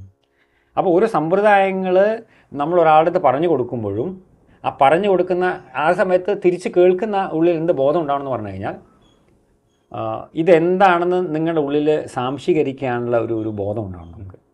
എന്നിട്ട് പ്രായോഗികമായി നമുക്ക് സ്വീകാര്യമായി തോന്നുന്ന ഉള്ളിൽ തോന്നുന്ന ഏതെങ്കിലും ഒരെണ്ണം നിങ്ങൾ പാലിക്കാൻ ശ്രമിക്കും. ഇതൊക്കെ കേൾക്കാം, കാരണം ബുദ്ധി ആർക്കും ഉപദേശിക്കാമല്ലോ. അതെ, ഉപദേഷ്ടാക്കൾ നാട്ടിൽ വളരെ ക്ഷാമമില്ലല്ലോ. നമുക്കൊരു ചിലവില്ലാത്ത ആർക്ക് വേണമെങ്കിൽ പറയാമല്ലോ, എനിക്ക് എന്ത് വേണമെങ്കിൽ പറയാമല്ലോ. നിങ്ങളെ നാളെ മുതൽ നിങ്ങൾ എങ്ങനെ നടക്കാൻ എനിക്ക് പറയാൻ യാതൊരു ചിലവുമില്ല, ബുദ്ധിമുട്ടുമില്ല, നിങ്ങളാണല്ലോ പാലിക്കുന്നത്. അപ്പോൾ ഉപദേശം യാതൊരുമില്ല. അപ്പോൾ ഇത് കേൾക്കുമ്പോൾ ഈ പല ആളുകളും ഭയപ്പാടോടുകൂടി ഈ ഷിഫ്റ്റ് ചെയ്യും, പേടിച്ചിട്ട്. ആ ഷിഫ്റ്റ് ചെയ്യുന്ന സമയത്ത് ഉണ്ടാകുന്നൊരു മാനസിക സമ്മർദ്ദം ഉണ്ടായിരുന്നു. കാരണം അതുവരെ അദ്ദേഹം കഴിച്ച് ശീലിച്ചിട്ടുള്ള ഒരു വർഷം 30-40 വർഷം കഴിച്ച് ശീലിച്ച സമ്പ്രദായത്തെ ഒരു ദിവസം കൊണ്ട് ഫുൾ സ്റ്റോപ്പ് ഇടുകയാണ്. അതൊരിക്കലും നിലനിൽക്കില്ല, സാധിക്കില്ല. അത് മറിച്ച് പ്രായോഗികമായ രീതിയിൽ ഒന്നുകിൽ നമ്മൾ പറയാൻ സാധിക്കണം, അല്ലെങ്കിൽ പ്രായോഗികമായ നിങ്ങളുടെ ബുദ്ധി ഉപയോഗിച്ച് അതിനെ സ്വീകരിക്കാൻ സാധിക്കും. അവിടെയാണ് നമ്മുടെ വിവേകം ഉണ്ടാവുന്നത്. അപ്പോൾ വിവേകമാവണമെന്നുണ്ടെങ്കിൽ നമ്മളുടെ കിട്ടുന്ന അനുഭവങ്ങളെ നമ്മൾ ശാന്തമായി നിരീക്ഷണ പാഠത്തോടുകൂടി അപ്ലൈ ചെയ്യാം. ഓക്കെ, കുറേ കാര്യങ്ങൾ പറഞ്ഞു. ഒരു കാര്യം ചെയ്യാം, നമുക്ക് രാത്രി വൈകുന്നേരത്തെ ഭക്ഷണം അതൊരു നല്ല കാര്യമായിരിക്കും, അത് മാത്രം ഒന്ന് മാറ്റി നോക്കാം. ബാക്കി അവിടെ ഇരിക്കട്ടെ, ആലോചിക്കാം എന്ന് പറയുമ്പോൾ എന്താ സംഭവിക്കാന്ന് പറഞ്ഞാൽ, നിങ്ങൾ വളരെ ശാന്തമായിട്ടും മനസ്സ് സ്വീകരിക്കണം. നിങ്ങൾ മറ്റേത് മനസ്സ് ഒരിക്കലും സ്വീകരിച്ചിട്ടില്ല. നിങ്ങൾ രാവിലെ വേണ്ടിയിട്ട് നല്ലൊരു ചായ കുടിക്കുന്ന സമയത്താണ് പച്ചയ്ക്കുള്ള ഒരു കുക്കുംബർ ജ്യൂസ് കഴിക്കാൻ വേണ്ടത്. നിങ്ങളുടെ ഇന്ദ്രിയങ്ങൾ നിങ്ങളതിനെ സ്വീകരിക്കില്ല. അത് കുടിക്കുന്ന നിങ്ങളിങ്ങനെ ഭയങ്കരമായിട്ട് വെറുപ്പിലും ദേഷ്യത്തിലൊക്കെ കുടിക്കേണ്ടി വരുന്നല്ലോ, അത് വിഷത്തിന് തുല്യമാണ് ശരി. അപ്പോൾ സമ്പ്രദായങ്ങളും ഇതൊക്കെ നമ്മൾ ഏതും കേൾക്കുന്നതിലൊന്നും തെറ്റില്ല. കാരണം നമുക്ക് നിഷേധിക്കേണ്ട കാര്യമില്ല, പക്ഷേ തിരഞ്ഞെടുക്കാനുള്ള സ്വാതന്ത്ര്യം നിൽക്കുന്നുണ്ട്. അത് വിവേകത്തോടുകൂടി ചെയ്യണമെന്നുണ്ടെങ്കിൽ അതിനെ കാണുന്നതിനപ്പുറത്തും കേൾക്കുന്നതിനപ്പുറത്ത് വിശകലന ബുദ്ധിയോടുകൂടി കാണാനുള്ള ഒരു ബോധം മനുഷ്യനുണ്ട്. നിലവിൽ അത് കുറച്ച് കുറവാണെന്ന് മാത്രം പല ആൾക്കും, അതില്ല എന്നല്ല പറയുന്നത്. പക്ഷെ അതിനെ ഒന്ന് വരാൻ ആണ് ഈ കഥ നമ്മൾ ഉപയോഗിക്കുക. ഈ കഥയാണ് ഇപ്പോൾ പറയാനായിട്ട് തോന്നിയത്. ഭക്ഷണവും മനുഷ്യൻ്റെ സ്വഭാവവും തമ്മിൽ ഉള്ള ഒരു ബന്ധത്തെക്കുറിച്ച് പറയാമോ? ഈ ഭക്ഷണത്തെ യോഗിയുടെ ഭാഷയിൽ നിർവചിക്കുകയാണെങ്കിൽ, നമ്മുടെ പഞ്ച ഇന്ദ്രിയങ്ങൾക്കും സംവേദ വിധേയമായ എല്ലാ വസ്തുക്കളും ഒരു മനുഷ്യൻ്റെ ഭക്ഷണമാണ്. അപ്പോൾ ഭക്ഷണത്തിൻ്റെ കോൺസെപ്റ്റ് മാറുകയാണ് ശരിക്കും. ആ ഒരു ദിശയിലാണ് ഇപ്പോൾ സൈക്കോസൊമാറ്റിക് ഡിസീസ് എന്ന് പറഞ്ഞ മോഡേൺ സയൻസ് വന്നിരിക്കുന്നത്. അതൊരു വിഷയം, ഭക്ഷണം എന്നുള്ള രീതിയിൽ. പിന്നെ കുറച്ചുകൂടി നമ്മളതിനെ ഒരു ശരീരതലത്തിലേക്ക് വന്ന് സംസാരിക്കുകയാണെങ്കിൽ, ഒരു മനുഷ്യന് 3 ഗുണങ്ങളെന്നാണ് പറയുക ശരിക്കും. രജസ്, തമസ്, സ്വാത്വിക്, 3. രജസ് എന്ന് പറയുമ്പോൾ നമുക്കറിയാം, രജോ ഗുണം കുറച്ചുകൂടി എന്താ പറയുക, ആധിപത്യം ചെലുത്തുന്നതും എല്ലാവരെയും ഡോമിനേറ്റിംഗ് നേച്ചേഴ്സും ആയിട്ടുള്ള ഒരു ക്യാരക്ടേഴ്സ് ആയിരിക്കും. തമസ് എന്ന് പറയുമ്പോൾ വളരെയധികം ആലസ്യം ഉള്ളതും എല്ലാ കാര്യങ്ങളും ഇന്ന് ചെയ്യേണ്ടത് നാളെ ചെയ്യാമെന്ന് പറഞ്ഞ് മാറ്റി വയ്ക്കുക, പൊതുവെ അങ്ങനെ ഒരു മടിയനുമായിരുന്നു പറയും. പിന്നെ സ്വാത്വികർ എന്ന് പറയുന്ന സമയത്ത് കുറച്ചുകൂടി എല്ലാവരും ഒരു സ്വീകാര്യമായിട്ടുള്ളൊരു സ്വാത്വികൻ നമ്മൾ പറഞ്ഞാൽ അങ്ങനെയാണ് പറയാം. എല്ലാവരും കേൾക്കാനും അറിയാനും ഉൾക്കൊള്ളാനും കഴിയുന്ന ഒരു സ്വാത്വികർ. ഇതാണ് 3 ജനറൽ ആയിട്ടുള്ള ക്യാരക്ടേഴ്സ്. അപ്പോൾ ഈ സ്വാത്വിക് ഫുഡ് എന്ന് പറയുന്ന സമയത്ത്, സാധാരണ സ്വാത്വിക് ഫുഡ് എന്ന് പറയുമ്പോൾ നമ്മൾ വേവിക്കാത്ത ഭക്ഷണം, ധാന്യങ്ങളും പഴങ്ങളും ഉൾപ്പെടുത്തിയ സാധനം കഴിച്ചാൽ സ്വാത്വിക് ആവുമെന്ന് പറയും. പക്ഷേ യഥാർത്ഥത്തിൽ ഒരു ഭക്ഷണം സ്വാത്വിക് ആവുന്നത് അതിൻ്റെ സോഴ്സും കൂടെ മനസ്സിലാക്കുമ്പോഴാണ്. കഴിഞ്ഞ വർഷം ഫ്രാൻസിൽ പോയപ്പോൾ അവിടെ ഒരു റെസ്റ്റോറൻറ്റിൽ പോയിരുന്നു, ഒരു ഓർഗാനിക് റെസ്റ്റോറൻ്റാണ്. അതിനകത്ത് എഴുതി വെച്ചിട്ടുള്ള വാക്കെന്ന് പറയുന്നത്, we cook the food with love. ഞങ്ങൾ സ്നേഹത്തോടെ ഭക്ഷണം പാചകം ചെയ്യുന്നു. അപ്പോൾ ഒരു 50% കൂടുതൽ ഒരു ഭക്ഷണത്തിൽ ഇൻവിസിബിൾ ആയിട്ടുള്ള എനർജി അതിൻ്റെ സോഴ്സാണ്. ഇപ്പോൾ നിങ്ങൾ എന്നെ കാണാനായിട്ട് ഇങ്ങോട്ട് വരുന്ന സമയത്ത് ഞാൻ വളരെ ദേഷ്യത്തോടുകൂടിയും വെറുപ്പോടുകൂടിയും ഏറ്റവും വൈറ്റമിൻ റിച്ച് ആയിട്ടുള്ള സാധനം കലക്കിക്കൊണ്ട് തരുന്നതും വളരെ സന്തോഷത്തോടുകൂടിയുള്ള പച്ചവെള്ളം നിന്നാലും ഏറ്റവും നല്ലത് സന്തോഷത്തോടു കൂടി പച്ചവെള്ളമായിരിക്കും. അപ്പോൾ ഭക്ഷണം എന്ന് പറയുന്നത് എന്ത് കഴിക്കുന്നു, എങ്ങനെ കഴിക്കുന്നു, എപ്പോൾ കഴിക്കുന്നു എന്നുള്ള ഘടകത്തിനെ ആശ്രയിച്ചിരിക്കും അതിൻ്റെ ഒരു ബേസായിട്ട് പറയാൻ തോന്നും. ഇത് മൂന്നും നമ്മളെ സ്വാധീനിക്കും ശരിക്കും. ഇപ്പം നമ്മൾ ഭക്ഷണം അമിതമായി കഴിക്കുന്നുണ്ടെങ്കിൽ അത് നമ്മുടെ മനസ്സിൻ്റെ ഒരു ഇംബാലൻസ് ആയിട്ട് സ്ട്രെസ് കൊണ്ടാണ് കഴിക്കുന്നത്. പിന്നെ കഴിക്കുന്ന ഭക്ഷണത്തെക്കുറിച്ച് ഈ ഭക്ഷണം സ്വാത്വികമാവുന്നത് ശരിക്കും നമ്മൾ കഴിക്കുന്ന ഭക്ഷണം നമ്മുടെ ശരീരത്തിനെയും മനസ്സിനെയും ശാന്തമാക്കുന്നുണ്ടെങ്കിൽ അത് സ്വാത്വികമാണ്. മറിച്ച് നമ്മളുടെ ഉള്ളിലുള്ള എന്താ പറയുക രജസിനെയോ അല്ലെങ്കിൽ നമ്മുടെ ദേഷ്യത്തിനൊക്കെ വർദ്ധിപ്പിക്കുന്നുണ്ടെങ്കിൽ, അസ്വസ്ഥത വർദ്ധിപ്പിക്കുന്നുണ്ടെങ്കിൽ നമ്മുടെ ശരീരത്തിന് അതൊരു സ്വാത്വിക സ്വഭാവം തരില്ല എന്നുള്ളതാണ്. അപ്പോൾ കഴിച്ച ഭക്ഷണം ഒരു മണിക്കൂറോ 2 മണിക്കൂറോ കഴിഞ്ഞാൽ വയർ സ്തംഭിക്കുക സ്വാഭാവികമായിട്ടും അതെവിടെ ബാധിക്കും? മനസ്സിനെ ബാധിക്കും. അപ്പം അതിനർത്ഥം നിങ്ങൾ കഴിച്ച ഭക്ഷണം എന്തോ പന്തികേടുന്നതാണ്. അപ്പോൾ കഴിക്കുന്ന ഭക്ഷണവും നമ്മുടെ മനസ്സുമായിട്ട് വളരെയധികം ബന്ധമുണ്ട്. അപ്പോൾ നമ്മൾ നിരീക്ഷിക്കേണ്ടത് ഏത് ഭക്ഷണമാണ് നമ്മുടെ ശരീരത്തിനെയും മനസ്സിനെയും ശാന്തമാക്കുന്നത്, സ്വസ്ഥമാക്കുന്നത്. ശാന്തമായ മനസ്സിലും സ്വസ്ഥതയിലും മാത്രമാണ് ബോധമുണ്ടാവുക. മറ്റേത് വൈകാരികമായ തലമാണല്ലോ. ഞാൻ ദേഷ്യത്തിൽ നിൽക്കുക എന്ന് പറയുന്നത് ശാന്തതയല്ലോ. എൻ്റെ നിറവേറാത്ത ചില ആഗ്രഹത്തിൻ്റെ പ്രതിഫലനമാണല്ലോ ദേഷ്യം. അപ്പോൾ അത് വൈകാരികമായിരിക്കും. ഒന്നുകിൽ വരാൻ പോകുന്ന വിഷയത്തെക്കുറിച്ചിട്ടുള്ള എൻ്റെ ആകാംക്ഷ, അതും വൈകാരികമാണ്. രണ്ടും വൈകാരികം. പാസ്റ്റും ഫ്യൂച്ചറും ഒക്കെ വൈകാരികമാണ്. പ്രസൻറ്റ് മാത്രമാണ് നമുക്ക് ഇപ്പോൾ ഉള്ളത്. അപ്പോൾ നിങ്ങൾ കഴിക്കുന്ന ഭക്ഷണം നിങ്ങളുടെ വയറിനെയും മനസ്സിനെയും ശാന്തമാക്കുന്നുണ്ടെങ്കിൽ അത് സ്വാത്വികമാണ്. അപ്പോൾ അത് നമ്മൾ ഓരോരുത്തരും തിരക്കണം. അപ്പോൾ ജനറലി നമ്മൾ പറയും പഴങ്ങളും പച്ചക്കറികളും സീസണൽ ആയിട്ടുള്ള ഭക്ഷണവും റീജിയണൽ ആയിട്ടുള്ള ഭക്ഷണവുമാണ് നമ്മൾ കൂടുതൽ പ്രാധാന്യം കൊടുക്കേണ്ടതെന്ന് പറയും. ഇപ്പോൾ നമ്മൾ ഏറ്റവും നല്ല നെല്ലിക്ക നമ്മുടെ നാട്ടിലുണ്ടാകുമ്പോൾ കിവി എന്ന് പറയുന്ന ഭക്ഷണം മൈലുകൾക്ക് അപ്പുറത്തുനിന്ന് കൊണ്ടുവന്ന് കഴിച്ച് വൈറ്റമിൻസ് ഉണ്ടാക്കേണ്ട ആവശ്യം നമുക്കുണ്ടോ എന്നുള്ളത് നമ്മളുടെ സാമാന്യ ബുദ്ധിയിൽ ചിന്തിക്കേണ്ട വിഷയമാണ്. കിവി കഴിച്ചിട്ടൊന്നും അല്ല ഇവിടുത്തെ ആളുകൾ വൈറ്റമിൻസ് ഉണ്ടാക്കി. ഇവിടെ നമുക്ക് നല്ല നെല്ലിക്കയുണ്ട് ഇഷ്ടംപോലെ. അപ്പോൾ അതിനെ മറികടന്നൊരു വൈറ്റമിൻ സി കിവി കൊണ്ടുവന്ന് കഴിക്കേണ്ട ആവശ്യമുണ്ട്. അപ്പോൾ നമ്മൾ ഓരോ പ്രദേശത്ത് ഇപ്പോൾ കാവത്തും ചാമക്കഞ്ഞയും കഴിക്കുന്ന ഒരു സമ്പ്രദായം ഈ തിരുവാതിര സമയത്ത് കഴിക്കുന്നുണ്ട്. അപ്പോൾ കാവത്തിനകത്ത് നേച്ചുറൽ സ്റ്റിറോയിഡ്സ് ഉണ്ടെന്നും ആ നേച്ചുറൽ സ്റ്റിറോയിഡ്സ് ലേഡീസിന്, പ്രത്യേകിച്ച് സ്ത്രീകളുടെ ആർത്തവ സംബന്ധമായ പ്രശ്നങ്ങൾക്കും നമ്മുടെ യൂട്രസ് സംബന്ധമായ പ്രശ്നങ്ങൾക്കും വളരെ ഗുണമാണെന്ന് പറയുന്നുണ്ട്. കാരണം ആ സമയത്ത് അത് കഴിക്കണം. അത് കഴിച്ച് തിരുവാതിര ഡാൻസ് കളിക്കും. അവർക്കൊരു നടുവേന ഉണ്ടാവില്ല, യൂട്രസിന് ഒരു പ്രശ്നം ഉണ്ടാവില്ല. കാരണം ആ പോസ്റ്റേഴ്സ് യോഗ അങ്ങനെയാണ് അതിൻ്റെ പോസ്റ്റേഴ്സ്. അപ്പോൾ ഓരോ സീസണിലും ഇപ്പോൾ വേനൽക്കാലത്ത് നമുക്ക് ചക്കയും മാങ്ങയും ഇഷ്ടംപോലെ ഉണ്ടാവുന്നുണ്ട്. അത് ആ സമയത്ത് നമ്മൾ ഭക്ഷിക്കണം. ഇപ്പോൾ മഴക്കാലത്ത് നമുക്ക് ഈ സീതപ്പഴം കിട്ടും. അത് തണുപ്പ് കാലത്ത് ഉണ്ടാവുക. അത് ആരും കഴിക്കുന്നില്ല. അത് കഴിച്ചാൽ ജലദോഷം വരുന്നുള്ളത്. ആക്ച്വലി ജലദോഷം എന്ന് പറയുന്നത് ചീത്തപ്പഴത്തിൻ്റെ കുറ്റമല്ല. ശരിക്കും ജലദോഷം എന്ന് പറയുന്നത് ആൾറെഡി നമ്മുടെ ശരീരത്തിനകത്ത് കിടക്കുന്ന മാലിന്യമാണ്. അത് പുറത്തു വരാൻ അവസരം ഒരു പക്ഷേ സീതപ്പഴം കൊടുക്കും. അത് നല്ലതാണ് ശരിക്കും. അത് സീതപ്പഴത്തിൻ്റെ കുറ്റമല്ല ശരിക്കും. അങ്ങനെയാണ് പിന്നെ സീതപ്പഴം ഈ സമയത്ത് പ്രകൃതി ഉണ്ടാക്കില്ലല്ലോ. പ്രകൃതി ഇത്രയും വലിയൊരു ബ്രഹ്മാണ്ടത്തെ സൃഷ്ടിക്കാന്നുണ്ടെങ്കിൽ വർഷക്കാലത്ത് സീതപ്പഴം സൃഷ്ടിക്കുന്നതിന് കൃത്യമായിട്ടും ഒരു ഉദ്ദേശം ഉണ്ടാവും. ഇതിനെയൊക്കെ മറികടന്നിട്ട് ഏത് സമയത്തും ചിക്കൻ ബിരിയാണി, ഏത് സമയത്തും പൊറോട്ട, ഏത് സമയത്തും പോത്തിറച്ചി എന്നുള്ള അവസ്ഥയിലേക്ക് നമ്മൾ പോകുന്നത്, ഏത് സമയത്തും ചൈനീസ് ഫ്രൈഡ് റൈസ് എന്ന് പോകുന്നത് പ്രകൃതിയുടെ പ്രശ്നമല്ല, അതിൻ്റെ താളത്തിനെ തെറ്റിച്ചുകൊണ്ടിട്ടുള്ള മനുഷ്യൻ്റെ ആർത്തിയിൽ കൊടുന്നുള്ള ജീവിതമാണ് എല്ലാം. അപ്പോൾ ഭക്ഷണം എന്ന് പറയുന്നത് വളരെ പ്രധാനപ്പെട്ടതാണ്. എന്ത് കഴിക്കുന്നു, എപ്പോൾ കഴിക്കുന്നു, എങ്ങനെ കഴിക്കുന്നു, അത് വളരെ പ്രധാനപ്പെട്ട ഘടകമാണ്. അപ്പോൾ മനസ്സിലാക്കേണ്ടത് നമ്മൾ കഴിച്ച ഭക്ഷണം നമുക്ക് വയറിന് സ്വസ്ഥത തരുന്നുണ്ടോ, അതോ മെഡിക്കൽ ഷോപ്പിൽ പോയിട്ട് ഗ്യാസിനുള്ള ഗുളിക കഴിക്കേണ്ട ആവശ്യം വരുന്നുണ്ടോ, ഇത് മനസ്സിനെ ബാധിക്കും. അതാണ് പ്രധാനമായിട്ട് ശ്രദ്ധിക്കേണ്ട വിഷയം. എന്താണ് ബോധി? വാക്കിൽ പറയാൻ ബുദ്ധിമുട്ടുള്ളൊരു ഉത്തരമാണ്. കാരണം ബോധി എന്ന് പറയുന്നത് എസ്റ്റാബ്ലിഷ്ഡ് ആയിട്ടുള്ള മിഷൻ സ്റ്റേറ്റ്മെൻറ്റിൽ വർക്ക് ചെയ്യുന്ന ഒരു പ്രസ്ഥാനമല്ല. ഒന്ന്, ഞാൻ ശരിക്ക് ബോധിയെക്കുറിച്ച് ഞാൻ ഒരിക്കലും പറയാൻ ആഗ്രഹിക്കാറില്ല. ഈ ബോധിയെക്കുറിച്ച് പറയേണ്ടത് ഇവിടുത്തെ പ്രദേശത്തെ ആളുകളാണ്. അവർക്ക് എന്താണ് ബോധി, അതാണ് ബോധി ടോക്കിൽ പറയാൻ ശ്രമിച്ചാൽ. ഇപ്പോൾ ഉച്ചയ്ക്ക് പാടത്ത് പണിയെടുത്ത് ഇവിടെ ഒന്ന് കഞ്ഞി കുടിച്ച് ഇവിടെ കുറച്ച് നേരം വിശ്രമിച്ചിട്ട് വളരെ സമാധാനമായിട്ട് ആൾക്കാർ പോകാറുണ്ട്. അതല്ലാതെ ഒരുപാട് ആളുകളുടെ സത്സംഗവും ഒരുപാട് ആളുകളുടെ പ്രഭാഷണങ്ങളും ചർച്ചകളും അത് നടത്താറുണ്ട്. അപ്പോൾ എന്നെ സംബന്ധിച്ച് ബോധി എന്ന് പറയുന്നത്, എൻ്റെ ഐഡൻറ്റിറ്റി എന്ന് പറയുന്നത് ഇത് മറ്റുള്ളവരുടെ ലെൻസിലൂടെ എങ്ങനെ കാണുന്നില്ല. അപ്പം എന്നെ സംബന്ധിച്ചൊരു സ്പേസ് എന്നുള്ള രീതിയിൽ കാണും, ഒരിടം. എന്നാണ് ഒറ്റ വാക്കിൽ പറയാൻ പറ്റില്ല. ഒരു സ്പേസ്. ഇതിനകത്ത് നമ്മൾ ഉണ്ടാക്കാൻ ശ്രമിക്കുന്നത് ഒരു ബോർഡ് വയ്ക്കാതെ, നിയമങ്ങൾ എഴുതാതെ, ഇവിടെ വരുമ്പോൾ ഒരു സ്വയം ഒരു ഡിസിപ്ലിൻ ഉണ്ടാക്കാവുന്ന രീതിയിൽ സ്വയം ഒരു ട്രാൻസ്ഫോർമേറ്റീവ് സ്പേസ് ആക്കി മാറാമെന്നത്.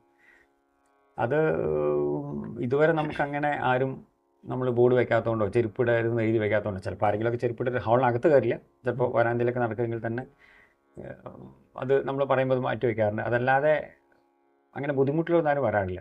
വന്നു കഴിഞ്ഞാൽ എല്ലാവരും അവരവരുടേതായ ഡിസിപ്ലിൻ പാലിക്കാറുണ്ട്. അങ്ങനത്തെ സിസ്റ്റമാണ് നമ്മൾ ഫോളോ ചെയ്യാൻ ശ്രമിക്കുന്നത്. അപ്പോൾ നമ്മൾ യോഗ ക്ലാസ് ആയിട്ടാണ് നമ്മൾ സ്റ്റാർട്ട് ചെയ്യുന്നത്. നേരത്തെ പറഞ്ഞ പോലെ ഞാൻ യോഗ ഉൾപ്പെടുത്താൻ കാരണം യോഗ ഒരു ഇന്നർ ട്രാൻസ്ഫോർമേറ്റീവ് ടൂളാണ് ഇത് എനിക്ക് ബോധ്യപ്പെടുന്നത്. അപ്പോൾ ജസ്റ്റ് ഒരു ഫിസിക്കൽ ഇതിനപ്പുറത്തൊരു ശരീരം, മനസ്സ്, ആത്മാവ് എന്നുള്ള രീതിയിലൊരു യോഗയുടെ ഒരു പാതന ഉണ്ടെന്നുള്ളൊരു അറിയുന്നുണ്ട്. അപ്പോൾ അതൊരു വളരെ ഈ ഒരു കാലഘട്ടത്തിൽ യോഗ വളരെ റിലവൻ്റ് ആണെന്ന് തോന്നുന്നുണ്ട്. കാരണം ഒന്ന്, നമുക്കിന്ന് ലോകത്തിലെ എല്ലാ വിഷയത്തെക്കുറിച്ചും നമ്മുടെ വിരൽത്തുമ്പിലുണ്ട്. നമ്മുടെ സോളാർ സിസ്റ്റം ആണെങ്കിലും ഒക്കെ ആണെങ്കിൽ തന്നെ. പക്ഷേ നിങ്ങളാരാണ് എന്നുള്ള ചോദ്യം നമ്മൾ ചോദിച്ചു കഴിഞ്ഞാൽ അതിന് മറുപടി യോഗശാസ്ത്രത്തിലാണുള്ളത്. യോഗശാസ്ത്രത്തിൽ മാത്രമല്ല, യോഗശാസ്ത്രത്തിൽ വ്യക്തമായിട്ടുണ്ട്. അപ്പോൾ സെൽഫിലേക്കുള്ളൊരു യാത്ര, കോൺഷ്യസ്നെസ് ഒരു സെൽഫിലേക്ക് തിരിക്കുന്ന ഒരു യാത്ര, പ്രത്യേകിച്ച് നോൺ വയലൻസ് ആണ് യോഗയുടെ ഏറ്റവും ആദ്യമായി അഷ്ടാംഗ മാർഗത്തിൽ പാലിക്കുക എന്നുള്ളത്. അപ്പോൾ യോഗ നമ്മൾ ആൾറെഡി നമ്മുടെ പ്രധാനപ്പെട്ട വാല്യൂസിൽ ഒന്ന് നമ്മൾ ആദ്യം പ്രതിഷ്ഠിച്ച സാധനം യോഗശാസ്ത്രം തന്നെയാണ്. അപ്പോൾ ആ യോഗ ഞാൻ ഈ 2005 സെൻറ്റർ സ്റ്റാർട്ട് ചെയ്യുന്നതിനോടൊപ്പം തന്നെയാണ് ഞാൻ ആസനാസ് പ്രാക്ടീസ് ചെയ്യാൻ തുടങ്ങുന്നത്.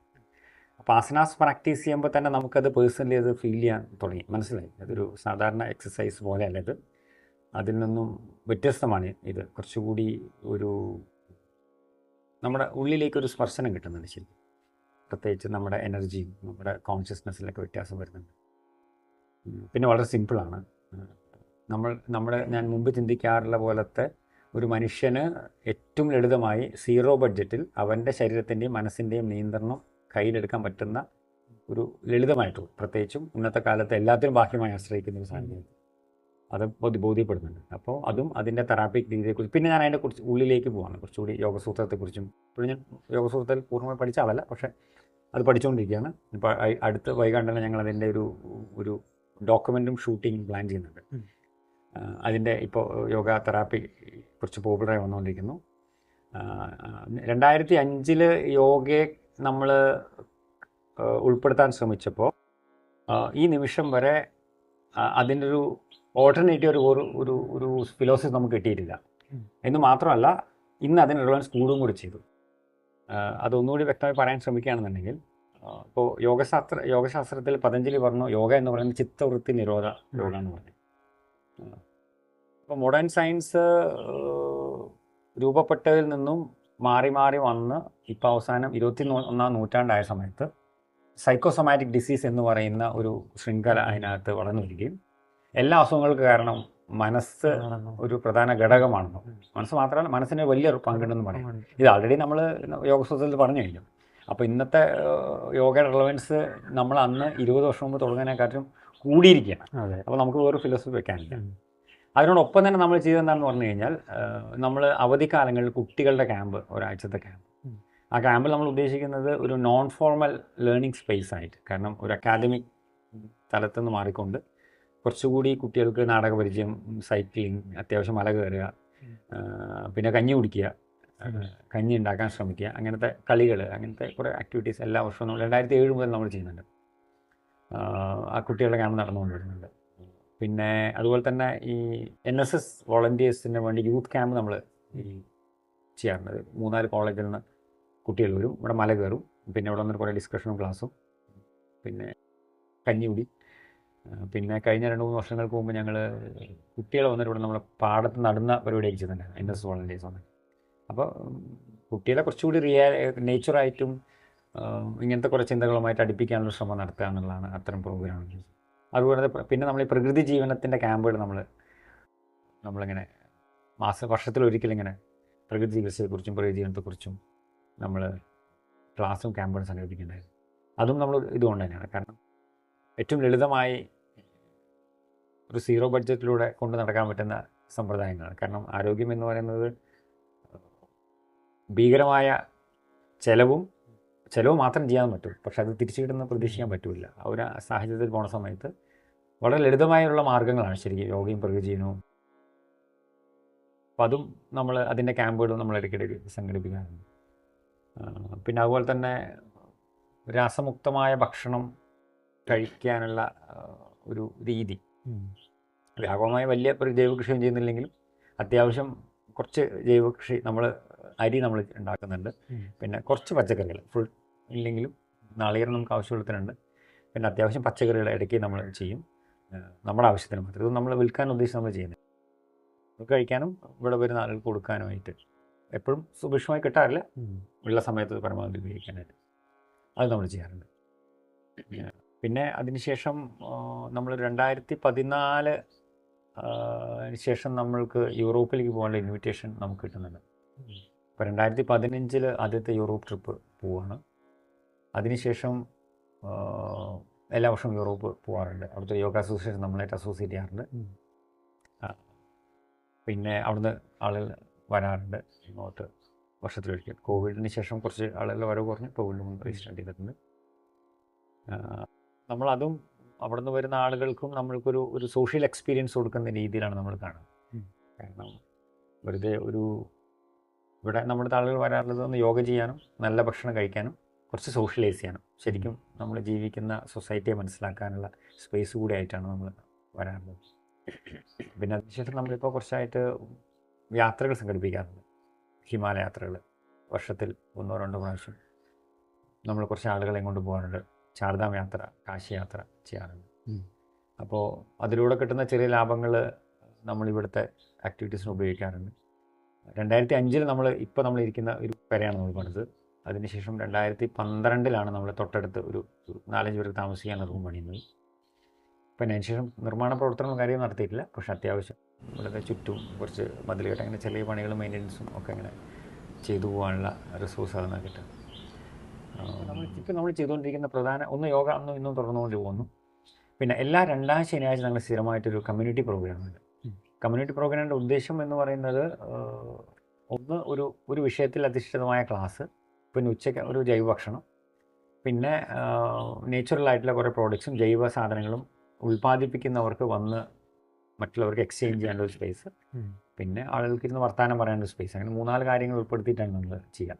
അപ്പോൾ നമ്മൾ ക്ലാസ്സുകൾ തിരഞ്ഞെടുക്കുന്നത് നമ്മുടെ സീസൺ അനുസരിച്ച് തിരഞ്ഞെടുക്കുക. ഉദാഹരണം പറഞ്ഞാൽ നാളെ നമ്മൾ നടക്കുന്ന ക്ലാസ് ഈ ഉഷ്ണകാലം വരുന്നതുമായി ബന്ധപ്പെട്ടിട്ട് അടുപ്പ് ഉപയോഗിക്കാതെ തയ്യാറാക്കാവുന്ന ഭക്ഷണങ്ങളെക്കുറിച്ചാണ്. കാരണം അടുത്ത വേനൽക്കാലത്ത് ഏറ്റവും അനുയോജ്യമായ ഭക്ഷണം എന്ന് പറയുന്നത് റോ ഫുഡാണ്. കൂടുതൽ പഴങ്ങളും പച്ചക്കറികളും ധാന്യങ്ങളും ഉൾപ്പെടുത്തി കഴിക്കുന്ന ഭക്ഷണം. അപ്പോൾ അത്തരം ഭക്ഷണങ്ങൾ ഒരുമിച്ചിരുന്ന് ഉണ്ടാക്കുകയും ഇത്തരം ഭക്ഷണങ്ങൾ എന്തുകൊണ്ട് നമ്മൾ വേനൽക്കാലത്ത് കഴിക്കണമെന്ന് റോ ഫുഡ് ഒരുപാട് ദിവസങ്ങളെ പാലിക്കുന്ന ആളുകളുടെ അനുഭവം ഷെയർ ചെയ്യും കൂടെ ചെയ്യും. ഇത് നമ്മൾ കർക്കിടക മാസത്തിലേക്ക് പോകുന്ന സമയത്ത് നമ്മൾ നേരെ ആയുർവേദത്തിലേക്ക് മാറും. കാരണം ആയുർവേദ ദിനചര്യ എന്നുള്ള വിഷയത്തിൽ ക്ലാസ്സും ഔഷധ കഞ്ഞിയും ഉൾപ്പെടുത്തും. പിന്നെ അത് കഴിഞ്ഞ് കുറച്ചുകൂടി കഴിയുമ്പോൾ മില്ലറ്റ്സുമായി ബന്ധപ്പെടുത്ത ക്ലാസ്, പിന്നെ കൃഷിയുടെ സമയത്ത് ജൈവ കൃഷിയുടെ ക്ലാസ്. അപ്പോൾ ഓരോ മാസങ്ങളിലും വ്യത്യസ്ത വിഷയങ്ങളിൽ നമ്മൾ ഉൾപ്പെടുത്തിക്കൊണ്ടുള്ള ക്ലാസ് ഉണ്ടാവും. ഉച്ചഭക്ഷണം, പിന്നെ ആളുകൾക്ക് ഇരിക്കാൻ, അങ്ങനെ 3-4 വിഷയങ്ങൾ അതിനാണ്. അപ്പോൾ ഈ ക്ലാസ് നമ്മൾ നടക്കുന്ന ഇവിടെ ക്ലാസ്സിൽ വരുന്ന ആളുകളെ നമ്മൾ പൈസ വാങ്ങിക്കാറില്ല. അപ്പോൾ അതിന് നമുക്കൊരു കമ്മ്യൂണിറ്റി ഗ്രൂപ്പ് ഉണ്ട്. അതിൽ നമ്മുടെ സുഹൃത്തുക്കളുടെ കോൺട്രിബ്യൂഷൻ ആണ് ഇതിലൂടെയാണ് നമ്മൾ ക്ലാസ് നടത്തുക. അപ്പോൾ ക്ലാസ് പൊതുവെ ആർക്ക് വേണമെങ്കിലും ഒന്ന് പങ്കെടുക്കാൻ പറ്റും. പിന്നെ നമ്മൾ ഒരു ഞായറാഴ്ചകളിൽ വൈകുന്നേരങ്ങളിൽ ഒരു ആത്മീയ പഠന വേദിയുടെ ഇപ്പോൾ ഭഗവത്ഗീത സത്സംഗമാണ് നടക്കുന്നത്. അപ്പോൾ അത് നമ്മൾക്ക് മുന്നിലുള്ള എല്ലാ തത്വശാസ്ത്രങ്ങളെയും ആളുകൾക്ക് അറിയാനൊരു സ്പേസ് ആയിട്ട് കാണുന്നു. പിന്നെ നല്ല പ്രഗത്ഭരായ ഓരോ മേഖലയിലെ ആളുകളുടെ സത്സംഗവും അതിനോട് സംഘടിക്കും. കഴിഞ്ഞ മാസം നമ്മൾ യതിയുടെ കൂടെയൊക്കെ ഉണ്ടായിരുന്നിട്ടുള്ള നമ്മുടെ ഷൗക്കത്ത് വന്നിരുന്നു. മാസത്തിൽ ഒരാളെങ്ങനെ ആരെങ്കിലും പുറമെ കൊണ്ടുവന്നിട്ട് അവരുടെ അനുഭവങ്ങൾ പങ്കുവയ്ക്കാനുള്ള സ്പേസ് ആയിട്ട് കൂടെ മാറ്റും. കൂടാതെ ഇപ്പോൾ പല ആളുകളും ഒരു ക്യാമ്പ് സ്പേസ് ആക്കിയിട്ട് നമ്മൾ സ്പേസ് ഉപയോഗിക്കാറുണ്ട്. ഇവിടെ വരാനും പ്രത്യേകിച്ച് നമ്മൾ പ്രകൃതി ഭക്ഷണം പലർക്കും സ്വീകാര്യമാണ്. അതിൻ്റെ വർക്ക്ഷോപ്പുകളും അതിൻ്റെ ട്രെയിനിങ് പ്രോഗ്രാമും കൂടെ അതിനകത്ത് നടത്തുന്നുണ്ട്. ഇപ്പം നമ്മൾ ചിന്തിച്ചുകൊണ്ടിരിക്കുന്ന വിഷയം എന്ന് പറയുന്നത് ഒന്ന് നമ്മുടെ ചുറ്റിപ്പറ്റിയിട്ടുള്ള ഒരു ഓർഗാനിക് ഗ്രാമം ജൈവഗ്രാമം എങ്ങനെ ഉണ്ടാക്കാമെന്നാണ് നമ്മളിപ്പോൾ ചിന്തിച്ചുകൊണ്ടിരിക്കുന്നത്. അപ്പോൾ അതിനകത്ത് നമ്മുടെ ബോധിയെ ചുറ്റിപ്പറ്റിയിട്ടുള്ള ഒരു 80ഓളം ഏക്കർ നെൽകൃഷി, കുറേ വീടുകൾ, ഇവിടെയൊക്കെ നമ്മളൊരു 3-4 ഘട്ടങ്ങളാണ് നമ്മളിപ്പോൾ ചിന്തിച്ചുകൊണ്ടിരിക്കുന്നത്. ഒന്ന്, ഈ സ്ഥലത്തെ ഒരു ജൈവഗ്രാമമാക്കി എങ്ങനെ മാറ്റാൻ പറ്റും, രാസമുക്തമാക്കാൻ പറ്റും. 2, ഇവിടെ നമുക്ക് സാധ്യതയുള്ള കൃഷി പ്രോത്സാഹിപ്പിക്കുകയും അതിൻ്റെ വാല്യൂ അഡീഷൻ എങ്ങനെ നടത്താൻ പറ്റും. നമ്മൾ ഇവിടെ ഉദ്ദേശിക്കുന്ന ഒരു ഇൻ്റഗ്രേറ്റഡ് ബയോ ഫാമിംഗ്, അതായത് കൃഷിയിൽ താറാവ്, പശുവിനെയൊക്കെ ഉൾപ്പെടുത്തിക്കുന്നു. ഇങ്ങനെ അപ്പോൾ ഒരു ഗോശാല എങ്ങനെ കൊണ്ടുവരാൻ പറ്റും. അപ്പോൾ വാല്യൂ അഡീഷൻ എന്ന് പറയുന്ന സമയത്ത് നമ്മുടെ ഉൽപ്പന്നത്തിൻ്റെ മാത്രമേ. പിന്നെ ഇപ്പോൾ ഒരു പച്ചക്കറി കൃഷി വീട്ടിൽ നടത്താൻ ആളുകൾ തയ്യാറാണെങ്കിൽ അവർക്കൊരു പശുവിനെ വളർത്താൻ ബുദ്ധിമുട്ടാണ്. പക്ഷേ ആ സമയത്ത് ഒരു ഗോശാല ഉണ്ടെങ്കിൽ നമ്മൾ സെൻട്രലൈസ് ചെയ്തുകൊണ്ട് അവർക്ക് ആവശ്യമുള്ള പഞ്ചഗവ്യവും ജീവാമൃതവും മറ്റ് നമ്മൾ കൊടുക്കാൻ പറ്റും. അപ്പോൾ അതിൻ്റെയും അടക്കം വാല്യൂ അഡീഷൻ കൊടുത്തുകൊണ്ട് നിലവിലുള്ള കൃഷിയെ ഒന്നുകൂടി രാസമുക്തമാക്കാനും താല്പര്യമുള്ള ആളുകളുടെ വീടിൽ അടുക്കളത്തോട്ടം ഉണ്ടാക്കാനും ഉള്ള ശ്രമം കൊടുക്കുന്ന വഴി ഒരു ജൈവഗ്രാമം. അതിനോടൊപ്പം തന്നെ ഏറ്റവും വളരെയധികം മോശമായിട്ടില്ല, കേരളത്തിന് തന്നെ വലിയ ചലഞ്ചായിട്ടുള്ള ഒരു മാലിന്യ സംസ്കരണം എന്ന് പറഞ്ഞാൽ വളരെ ഭീകരമാണ്. വീടുകളിൽ പോലും, നമ്മുടെ പറമ്പുകളിൽ മാത്രമല്ല, നമ്മുടെ വീട്ടിൽ വളരുന്ന തെങ്ങിൻ്റെ കടയ്ക്ക് പോലും നമ്മൾ പ്ലാസ്റ്റിക് വലിച്ചെറിയുന്ന രീതിയാണ് നമ്മൾ ഓരോരുത്തരും ശീലിക്കുന്നത്. പിന്നെ റോഡ് സൈഡിൻ്റെ കാര്യം പറയേണ്ട ആവശ്യമില്ലല്ലോ. അപ്പോൾ പരിസ്ഥിതിയെ മനസ്സിലാക്കുന്ന രീതിയിലുള്ള രീതിയിൽ അത്തരം വലിച്ചെറിയൽ ഒഴിവാക്കുന്ന ഒരു ഗ്രാമം ആക്കി എങ്ങനെ മാറ്റാൻ പറ്റും, അപ്പോൾ എങ്ങനെ മാറ്റാൻ പറ്റും. അതുപോലെ തന്നെ ഈ നമ്മൾ ഉണ്ടാക്കുന്ന പ്രോഡക്ട്സിൻ്റെ വാല്യൂ അഡീഷൻ ചെയ്യുന്നതിനോടൊപ്പം തന്നെ ഇതിൻ്റെ പരിസരത്ത് ഉച്ചയ്ക്ക് ഒരു നല്ല ഭക്ഷണം കൊടുക്കാൻ പറ്റുന്ന ഒരു ഭക്ഷണശാല ഉണ്ടാക്കാൻ പറ്റും. അപ്പോൾ അങ്ങനെയാണെങ്കിൽ ആളുകൾക്ക് നല്ല ഭക്ഷണം കൊടുക്കാൻ പറ്റും, നമ്മുടെ കർഷകരുടെ വസ്തുക്കൾ ഉപയോഗിക്കാൻ പറ്റും, അവർക്ക് വാങ്ങിക്കാൻ പറ്റും, അത്തരത്തിൽ കേന്ദ്രം ഉണ്ടാക്കാൻ പറ്റും. അതുപോലെ നമ്മൾ ചിന്തിക്കുന്ന വേറൊരു വിഷയം എന്ന് പറയുന്നത്, ഇപ്പം നമുക്ക് ഈ സെൽഫ് ഹെൽപ്പ് ഗ്രൂപ്പ് വളരെ പോപ്പുലറാണ്. സാമ്പത്തികമായിട്ടുള്ള ഒരു ഉന്നമനത്തിന് വേണ്ടിയിട്ടായിരുന്നു മൊത്തത്തിൽ. ഇപ്പോൾ അതിനപ്പുറത്തും ഒരു പക്ഷേ കേരളത്തിൽ ഏറ്റവും ആവശ്യമാണെന്ന് തോന്നിയിട്ടുള്ള സാധനം ഒരു ഇമോഷണൽ സപ്പോർട്ട് ഗ്രൂപ്പുകളുടെ ആവശ്യമുണ്ടെന്ന് തോന്നുന്നു. കാരണം സ്ട്രെസ് എന്ന് പറയുന്നത് ഒരു വലിയൊരു പാൻഡമിക്കാണ് ശരിക്കും, ഒരു ക്യാൻസറിനെക്കാട്ടും ഭീകരമായിട്ട്. അപ്പോൾ ആർക്കും ആരെയും കേൾക്കാനുള്ള സമയം, എല്ലാം ഇൻസ്റ്റിറ്റ്യൂഷനാണല്ലോ, കുടുംബം ഒരു ഇൻസ്റ്റിറ്റ്യൂഷനാണല്ലോ. അപ്പോൾ ആ ഒരു സാഹചര്യത്തിൽ ഒരു ഇമോഷണൽ സപ്പോർട്ട് ഗ്രൂപ്പ് എങ്ങനെ ഉണ്ടാക്കുന്നു, അതിൻ്റെ ഭാഗമായി നമ്മൾ ചെയ്തുകൊണ്ടിരിക്കുന്നത് കുറച്ച് യോഗ ടീച്ചേഴ്സ്, ആൾറെഡി പഠിപ്പിച്ചുകൊണ്ടിരിക്കുന്ന യോഗ ടീച്ചേഴ്സിനെ ഒന്നുകൂടെ അപ്സ്കിൽ ചെയ്തിട്ട് അവരുടെ ത്രൂവിൽ നമുക്ക് ഓരോ ചെറിയ ഗ്രാമങ്ങളിൽ യോഗ ക്ലാസ് സ്റ്റാർട്ട് ചെയ്യും. അവിടുത്തെ സ്ത്രീകളെ ഒരുമിച്ച് കൊണ്ടുവയ്ക്കും, സ്ത്രീകളുടെ ഗ്രൂപ്പുകൾ ഉണ്ടാക്കുകയും, ഗ്രൂപ്പുകൾ എന്ന് ഉദ്ദേശിക്കുന്നത് അവരുടെ ഇമോഷണൽ സപ്പോർട്ട് ഗ്രൂപ്പുകൾ ഉണ്ടാക്കും. അതുവഴി അവരുടെ കുടുംബത്തിലും അവരുടെ വീട്ടിലേക്കും ഒരു മാറ്റം ഉണ്ടാക്കാൻ പറ്റുമോ.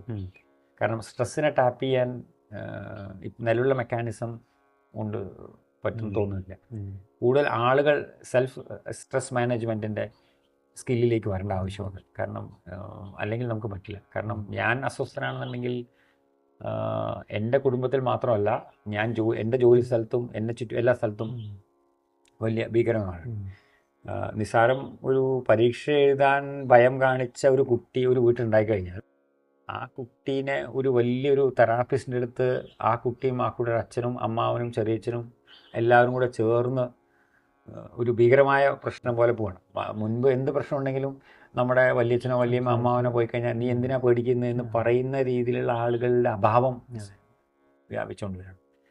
അപ്പോൾ ഇത്രയും അത് സ്ട്രെസ് വലിയ ഭീകരമായൊരു സാഹചര്യമായി കാണുകയാണ്. അപ്പോൾ യോഗേനെ ശരിക്കും നമ്മളതിനെ കുറച്ചുകൂടി അതിനെ അഡ്രസ്സ് ചെയ്യാൻ ആൾറെഡി ലോകത്തിലെ എല്ലാ സമ്പ്രദായങ്ങളും യോഗ സ്വീകരിച്ചു കഴിഞ്ഞു. കാരണം 2022 പുസ്തകം പബ്ലിഷ് ചെയ്തിട്ടുണ്ടായിരുന്നു, ഇന്ത്യൻ സൈക്കാട്രിക് സൊസൈറ്റി.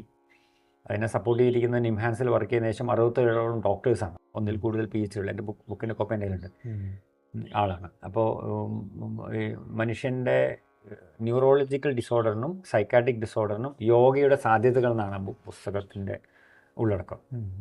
അത്രമാത്രം ഒരു സ്വീകാര്യത കിട്ടിയിരിക്കുന്നു. അപ്പോൾ അതിനകത്ത് ഒരു ചലഞ്ച് കാണുന്നത് ഇതിനെ ഇത്രമാത്രം ഉൾക്കൊണ്ടിട്ടുള്ള ഇങ്ങനെ കാണുന്ന യോഗ ടീച്ചേഴ്സിൻ്റെ ആവശ്യകത വളരെ കൂടുതലാണ്. കാരണം അത് ഒരു ചലഞ്ചാണ് ശരിക്കും. ഒരു വളരെ ചെറിയ ഷോർട്ട് ടേം കോഴ്സിലൂടെ, ഒരു സർട്ടിഫിക്കറ്റ് കോഴ്സിലൂടെ വരുന്നത് തെറ്റാണെന്നല്ല പറയുന്നത്. അപ്പോൾ അവരെ ഒന്നുകൂടി ഇരുന്ന് സംസാരിച്ച് അപ്സ്കിൽ ചെയ്യേണ്ട ആവശ്യമുണ്ടെന്ന് തോന്നുന്നു. ആ രീതിയിൽ നമ്മൾ ചിന്തിക്കുകയാണ്. അത്തരത്തിൽ കുറച്ച് ആളുകളെ വിളിച്ചിട്ട് ഞങ്ങൾ എല്ലാ ഞായറാഴ്ചകളും രാവിലെ ഇരുന്നിട്ട് ഒരുമിച്ചിരുന്ന് പഠിക്കുക എന്നുള്ള സമ്പ്രദായം. അപ്പോൾ ആസനാസ് പഠിപ്പിക്കുന്ന സമയത്ത് എങ്ങനെയാണ് നമ്മൾ കുറച്ചുകൂടി എഫക്റ്റീവായിട്ട് പഠിപ്പിക്കാൻ പറ്റുക, എങ്ങനെയാണ് നമ്മുടെ മുന്നിൽ പഠിക്കാൻ വരുന്ന ആളുകളുടെ മനസ്സ് കാണാൻ പറ്റുക, അവരുടെ പ്രശ്നങ്ങളുടെ കേൾവിക്കാരാണ് യോഗ ടീച്ചേഴ്സിനൊക്കെ അറിയും. കാരണം ഒരു യോഗ എന്ന് കേൾക്കും, യോഗ ടീച്ചറുടെ അടുത്ത് വരുന്ന ബഹുഭൂരിപക്ഷം ആളുകളുടെ ഉള്ളിലും അവരുടെ മനസ്സിലെ വിഷമം കൂടി പങ്കുവെക്കാനുള്ള പ്രതീക്ഷ കാണിക്കുന്നുണ്ട്. യോഗ ടീച്ചർ ഒരുപക്ഷെ അത് അറിയുമെന്നറിയില്ല, എല്ലാവരും അറിയുന്നില്ല എന്നല്ല പറയുന്നത്. പക്ഷെ അത്തരത്തിലുള്ള ഒരു അപ്സ്കില്ലിങ് എല്ലാ യോഗ ടീച്ചേഴ്സിൻ്റെ ആവശ്യമുണ്ട്. അപ്പോൾ അത്തരത്തിൽ ചിന്തിച്ചുകൊണ്ട് അത്തരം ആളുകളെ ഒന്ന് അപ്സ്കില്ലിങ് പ്രോഗ്രാം ഞങ്ങൾ ഞായറാഴ്ച മിക്കവാറും ഉള്ള ദിവസങ്ങളിൽ ആൾറെഡി പഠിപ്പിച്ചുകൊണ്ടിരിക്കുന്ന ആൾക്കാരെ നമ്മൾ ഒരുമിച്ചിരുന്ന് പഠിക്കുക. കാരണം ഒരുമിച്ച് ഒരാളൊരാളെ പഠിപ്പിക്കുക എന്നുള്ളതല്ല, നമ്മൾ എങ്ങനെയാണ് പഠിപ്പിക്കുന്നത്, കുറച്ചുകൂടി ഇമ്പ്രൂവ് ചെയ്യാനുണ്ടോ, കൂടുതൽ അതിൻ്റെ ഫിലോസഫി പഠിക്കാനുണ്ടോ. കാരണം യോഗ എല്ലാവരും അറിയപ്പെടുമെങ്കിൽ തന്നെ ഒരു ബഹുഭൂരിപക്ഷം ആളുകളും അത് തലകുത്തി നിൽക്കലും കാല് തലയിൽ കൂടുതലും. ഞാൻ ഒരാളെ കണ്ടു കഴിഞ്ഞാൽ ഞാൻ മുട്ടിന് മുട്ടിച്ചു കഴിഞ്ഞാൽ യോഗ ടീച്ചറാവാനുള്ള യോഗ്യതയായി എന്നുള്ളതാണ് പൊതുവേ ഒരു ധാരണ. അത് തെറ്റെന്നല്ല പറയണത്, അതിൽ മാത്രം ഒതുങ്ങുന്നില്ല ശരിക്കും. അതിനപ്പുറത്തേക്ക് ചിന്തിക്കുന്ന യോഗ ടീച്ചേഴ്സിനെ ഉണ്ടാക്കിയെടുക്കേണ്ട ആവശ്യമുണ്ട്. അതിലൂടെ ഒരു സ്ട്രെസ്സിനെ മാനേജ് ചെയ്യാൻ പറ്റുന്ന ഒരു കമ്മ്യൂണിറ്റിനെ ബിൽഡ് ചെയ്യേണ്ട ആവശ്യമുണ്ട്. അത്തരത്തിലുള്ള ഒരു ചിന്തയിലാണ് ഇപ്പോൾ ശരിക്കും ആക്ച്വലി അത് കുറച്ചുകൂടി അനിവാര്യമായി തോന്നുന്നു. നമുക്കൊരിക്കലും ഇതിൻ്റെ ഒരു ബ്രാഞ്ച് ഓപ്പണിംഗ് രീതി നമ്മളിപ്പോൾ ചിന്തിക്കാറില്ല. ഇത്തരം കേന്ദ്രങ്ങൾ ലോകത്ത് മുഴുവൻ ആവശ്യമാണ് ചിന്തിക്കേണ്ടത്. കാരണം ജനങ്ങൾക്ക് വന്നിരിക്കാനും ജനങ്ങളെ വന്നിരിക്കുന്ന ജനങ്ങളെ കേൾക്കാനും ഒരു നാഥനുള്ള കേന്ദ്രങ്ങൾ ലോകത്ത് മുഴുവൻ ആവശ്യമുണ്ട്. അപ്പോൾ നമ്മൾ യൂത്ത്സിനെ കുറച്ചുകൂടി ഒരു വളണ്ടിയർഷിപ്പ് പോലെ നമ്മൾ എടുക്കാൻ ആഗ്രഹിക്കുകയാണ്. കാരണം ഇന്നത്തെ യൂത്ത്സിന് ആവശ്യം അവൻ്റെ ദിനചര്യ ചിട്ടപ്പെടുത്തുക എന്നല്ല, കഴിക്കുന്ന പ്ലേറ്റ് കഴുകി വയ്ക്കുക, വസ്ത്രം അലക്കുക, അതുപോലെ തന്നെ ഭക്ഷണം പറ്റുന്നുണ്ടാക്കുക, അവൻ ഇരിക്കുന്ന സ്ഥലം വൃത്തിയാക്കുക, ഇത്തരത്തിലുള്ള ദിനചര്യയിലൂടെ കൊണ്ടുപോകുക, അത്യാവശ്യം യോഗ പഠിപ്പിക്കുക. ഇത് പുതിയ യുവാക്കൾക്ക് ആവശ്യമായി തോന്നുന്നു ശരിക്കും. അത്തരം അനുഭവം കൊടുക്കുന്ന വളണ്ടിയർഷിപ്പ് നമ്മൾ യുവാക്കളെ കൊണ്ടുവരാൻ ആഗ്രഹിക്കുകയാണ്. അപ്പോൾ ഇത്തരം പദ്ധതികൾ നമ്മൾ മുന്നോട്ട് പോവുകയാണെങ്കിൽ ഇതിലൊരു ഇടം നമ്മൾ യുവാക്കൾക്ക് കൊടുക്കാൻ ആഗ്രഹിക്കുകയാണ്. കാരണം ഈ കൃഷി നമ്മൾ തുടങ്ങുകയാണെങ്കിൽ നമ്മൾ ഈ ചുറ്റുവശത്തുള്ള പാടശേഖരത്തിൽ നമ്മൾ വരമ്പ് കൃഷി നമ്മൾ തിരിച്ചു കൊണ്ടുവരാൻ ശ്രമിക്കും. അത്തരം സംഗതികളിൽ നമ്മൾ NSS പോലത്തെ വളണ്ടിയേഴ്സിനെ കൊണ്ടുവന്നിട്ട് അവരിലൂടെ നമുക്ക് നടിയിൽ ചെയ്യിക്കുക. പിന്നെ കൂടുതൽ സ്ത്രീകൾ അതിനകത്ത് ഉൾപ്പെടുത്തുക. അത്തരത്തിൽ ഒരു ജൈവഗ്രാമം എന്ന് പറയുമ്പോൾ രാസമുക്തമായ ഒരു ഫിസിക്കൽ ഹെൽത്ത് മാത്രമല്ല, ഒരു മനുഷ്യൻ, പ്രകൃതി, പ്രപഞ്ചം, കൃഷി എന്നുള്ളതിനെ സമഗ്രമായി കണ്ടുകൊണ്ടിട്ടുള്ള ഒരു മനുഷ്യബന്ധങ്ങളും മനുഷ്യൻ പ്രകൃതി തമ്മിലുള്ള ബന്ധങ്ങളെയും സമഗ്രമായി കൊണ്ടുകൊണ്ടുള്ള വളർച്ചയെ എങ്ങനെ കൊണ്ടുപോകാന്നുള്ളതാണ് നമ്മൾ ചിന്തിച്ചുകൊണ്ടിരിക്കുന്ന കാര്യം. അതിൻ്റെ ഒരു തയ്യാറെടുപ്പിലാണ് ഇപ്പം നമ്മൾ. ഈ ഇങ്ങനത്തെ ഈ ഒരു നമ്മൾ കമ്മ്യൂണിറ്റി ഗ്യാതറിങ് പോലെയൊക്കെ ചെയ്യുമ്പോൾ ഇവിടെ കൂടുതലായിട്ടും വരുന്നത് ഏത് പ്രായത്തിലുള്ളവരായിരിക്കും? ചെറുപ്പക്കാർ കൂടുതൽ വരാറുണ്ടോ? അവരിൽ ഒരു ഇൻട്രസ്റ്റ് കാണിക്കുന്നുണ്ടോ? ഒരുപാട് ചെറുപ്പക്കാർ അത്ര വരാം, കുട്ടികൾ വരാറുണ്ട്, കുട്ടികൾ ഉണർന്ന് കളിക്കും. പക്ഷെ ഒരു 40+ ആൾക്കാർ, ഇപ്പോൾ കുറച്ചുകൂടി ഒരു 30-35 ആൾക്കാർ വരണം. ഒരുപാട് ചെറുപ്പക്കാരങ്ങനെ വരാറില്ല. നമ്മുടെ അഡോളസൻസ് പീരീഡിലുള്ള കുട്ടികളൊന്നും വരാറൊന്നുമില്ല. പിന്നെ പുറത്തുനിന്ന് സ്കൂളുകളിൽ നിന്നോ കോളേജുകളിൽ നിന്നോ അവിടത്തേക്ക് ക്യാമ്പിൽ എന്തെങ്കിലും നമ്മുടെ ഒരു കോൺട്രിബ്യൂഷൻ നൽകാൻ വേണ്ടി വിളിക്കുകയോ അങ്ങനെ എന്തെങ്കിലും ഒരു പ്രോഗ്രാം കണ്ടക്ട് ചെയ്യുമോ? അങ്ങനെയൊക്കെ നമ്മൾ NSS ക്യാമ്പിൽ നമ്മൾ പോകാറുണ്ട്. NSS ക്യാമ്പിൽ പോകുമ്പോൾ നമ്മൾ യോഗ ക്ലാസ് ചെയ്യാറുണ്ട്. പിന്നെ ഒപ്പം തന്നെ നമ്മൾ കുക്കിംഗ് വർക്ക്ഷോപ്പും ചെയ്യാറുണ്ട്. കഴിഞ്ഞ 1-2 വർഷമായിട്ട് നമ്മൾ ചെയ്യാറുണ്ട്. അപ്പോൾ മിക്കവാറും ഈ മില്ലറ്റ്സിനെ ഉൾപ്പെടുത്തിക്കൊണ്ടുള്ള ഭക്ഷണങ്ങളുടെ വർക്ക്ഷോപ്പ് ചെയ്യാറുണ്ട്. പിന്നെ പ്രകൃതി വിവർത്തന ക്ലാസ് പലരും ആവശ്യപ്പെടാറുണ്ട്. ഞാൻ അത് എടുക്കാറില്ല. അത് നമ്മുടെ ഗ്രൂപ്പിൽ ആൾക്കാരുണ്ട്, പ്രകൃതി വിവർത്തന ക്ലാസ് എടുക്കുന്ന ആൾക്കാർ, പ്രകൃതി ചികിത്സ ക്ലാസ് എടുക്കുന്ന ആൾക്കാർ, കുറേ ആൾക്കാരുണ്ട്. ഓരോരുത്തരും എക്സ്പെർട്ടായിട്ടുള്ള ആളുകൾ ആ വിഷയം പോയി കൈകാര്യം ചെയ്യും. മനുഷ്യരെ സോഷ്യൽ അനിമൽസ് എന്ന് പറയും. അതായത് നമ്മൾ ഈ സമൂഹത്തിൽ ജീവിക്കുമ്പോൾ പരസ്പരം ബന്ധപ്പെട്ട് പരസ്പരം ആശ്രയിച്ച് ജീവിക്കുന്നവരാണ് നമ്മളെല്ലാവരും. അവിടെ ഈ സ്വാർത്ഥതയ്ക്ക് ഒരു സ്ഥാനവും ഇല്ല എന്നുള്ളതാണ് സത്യം.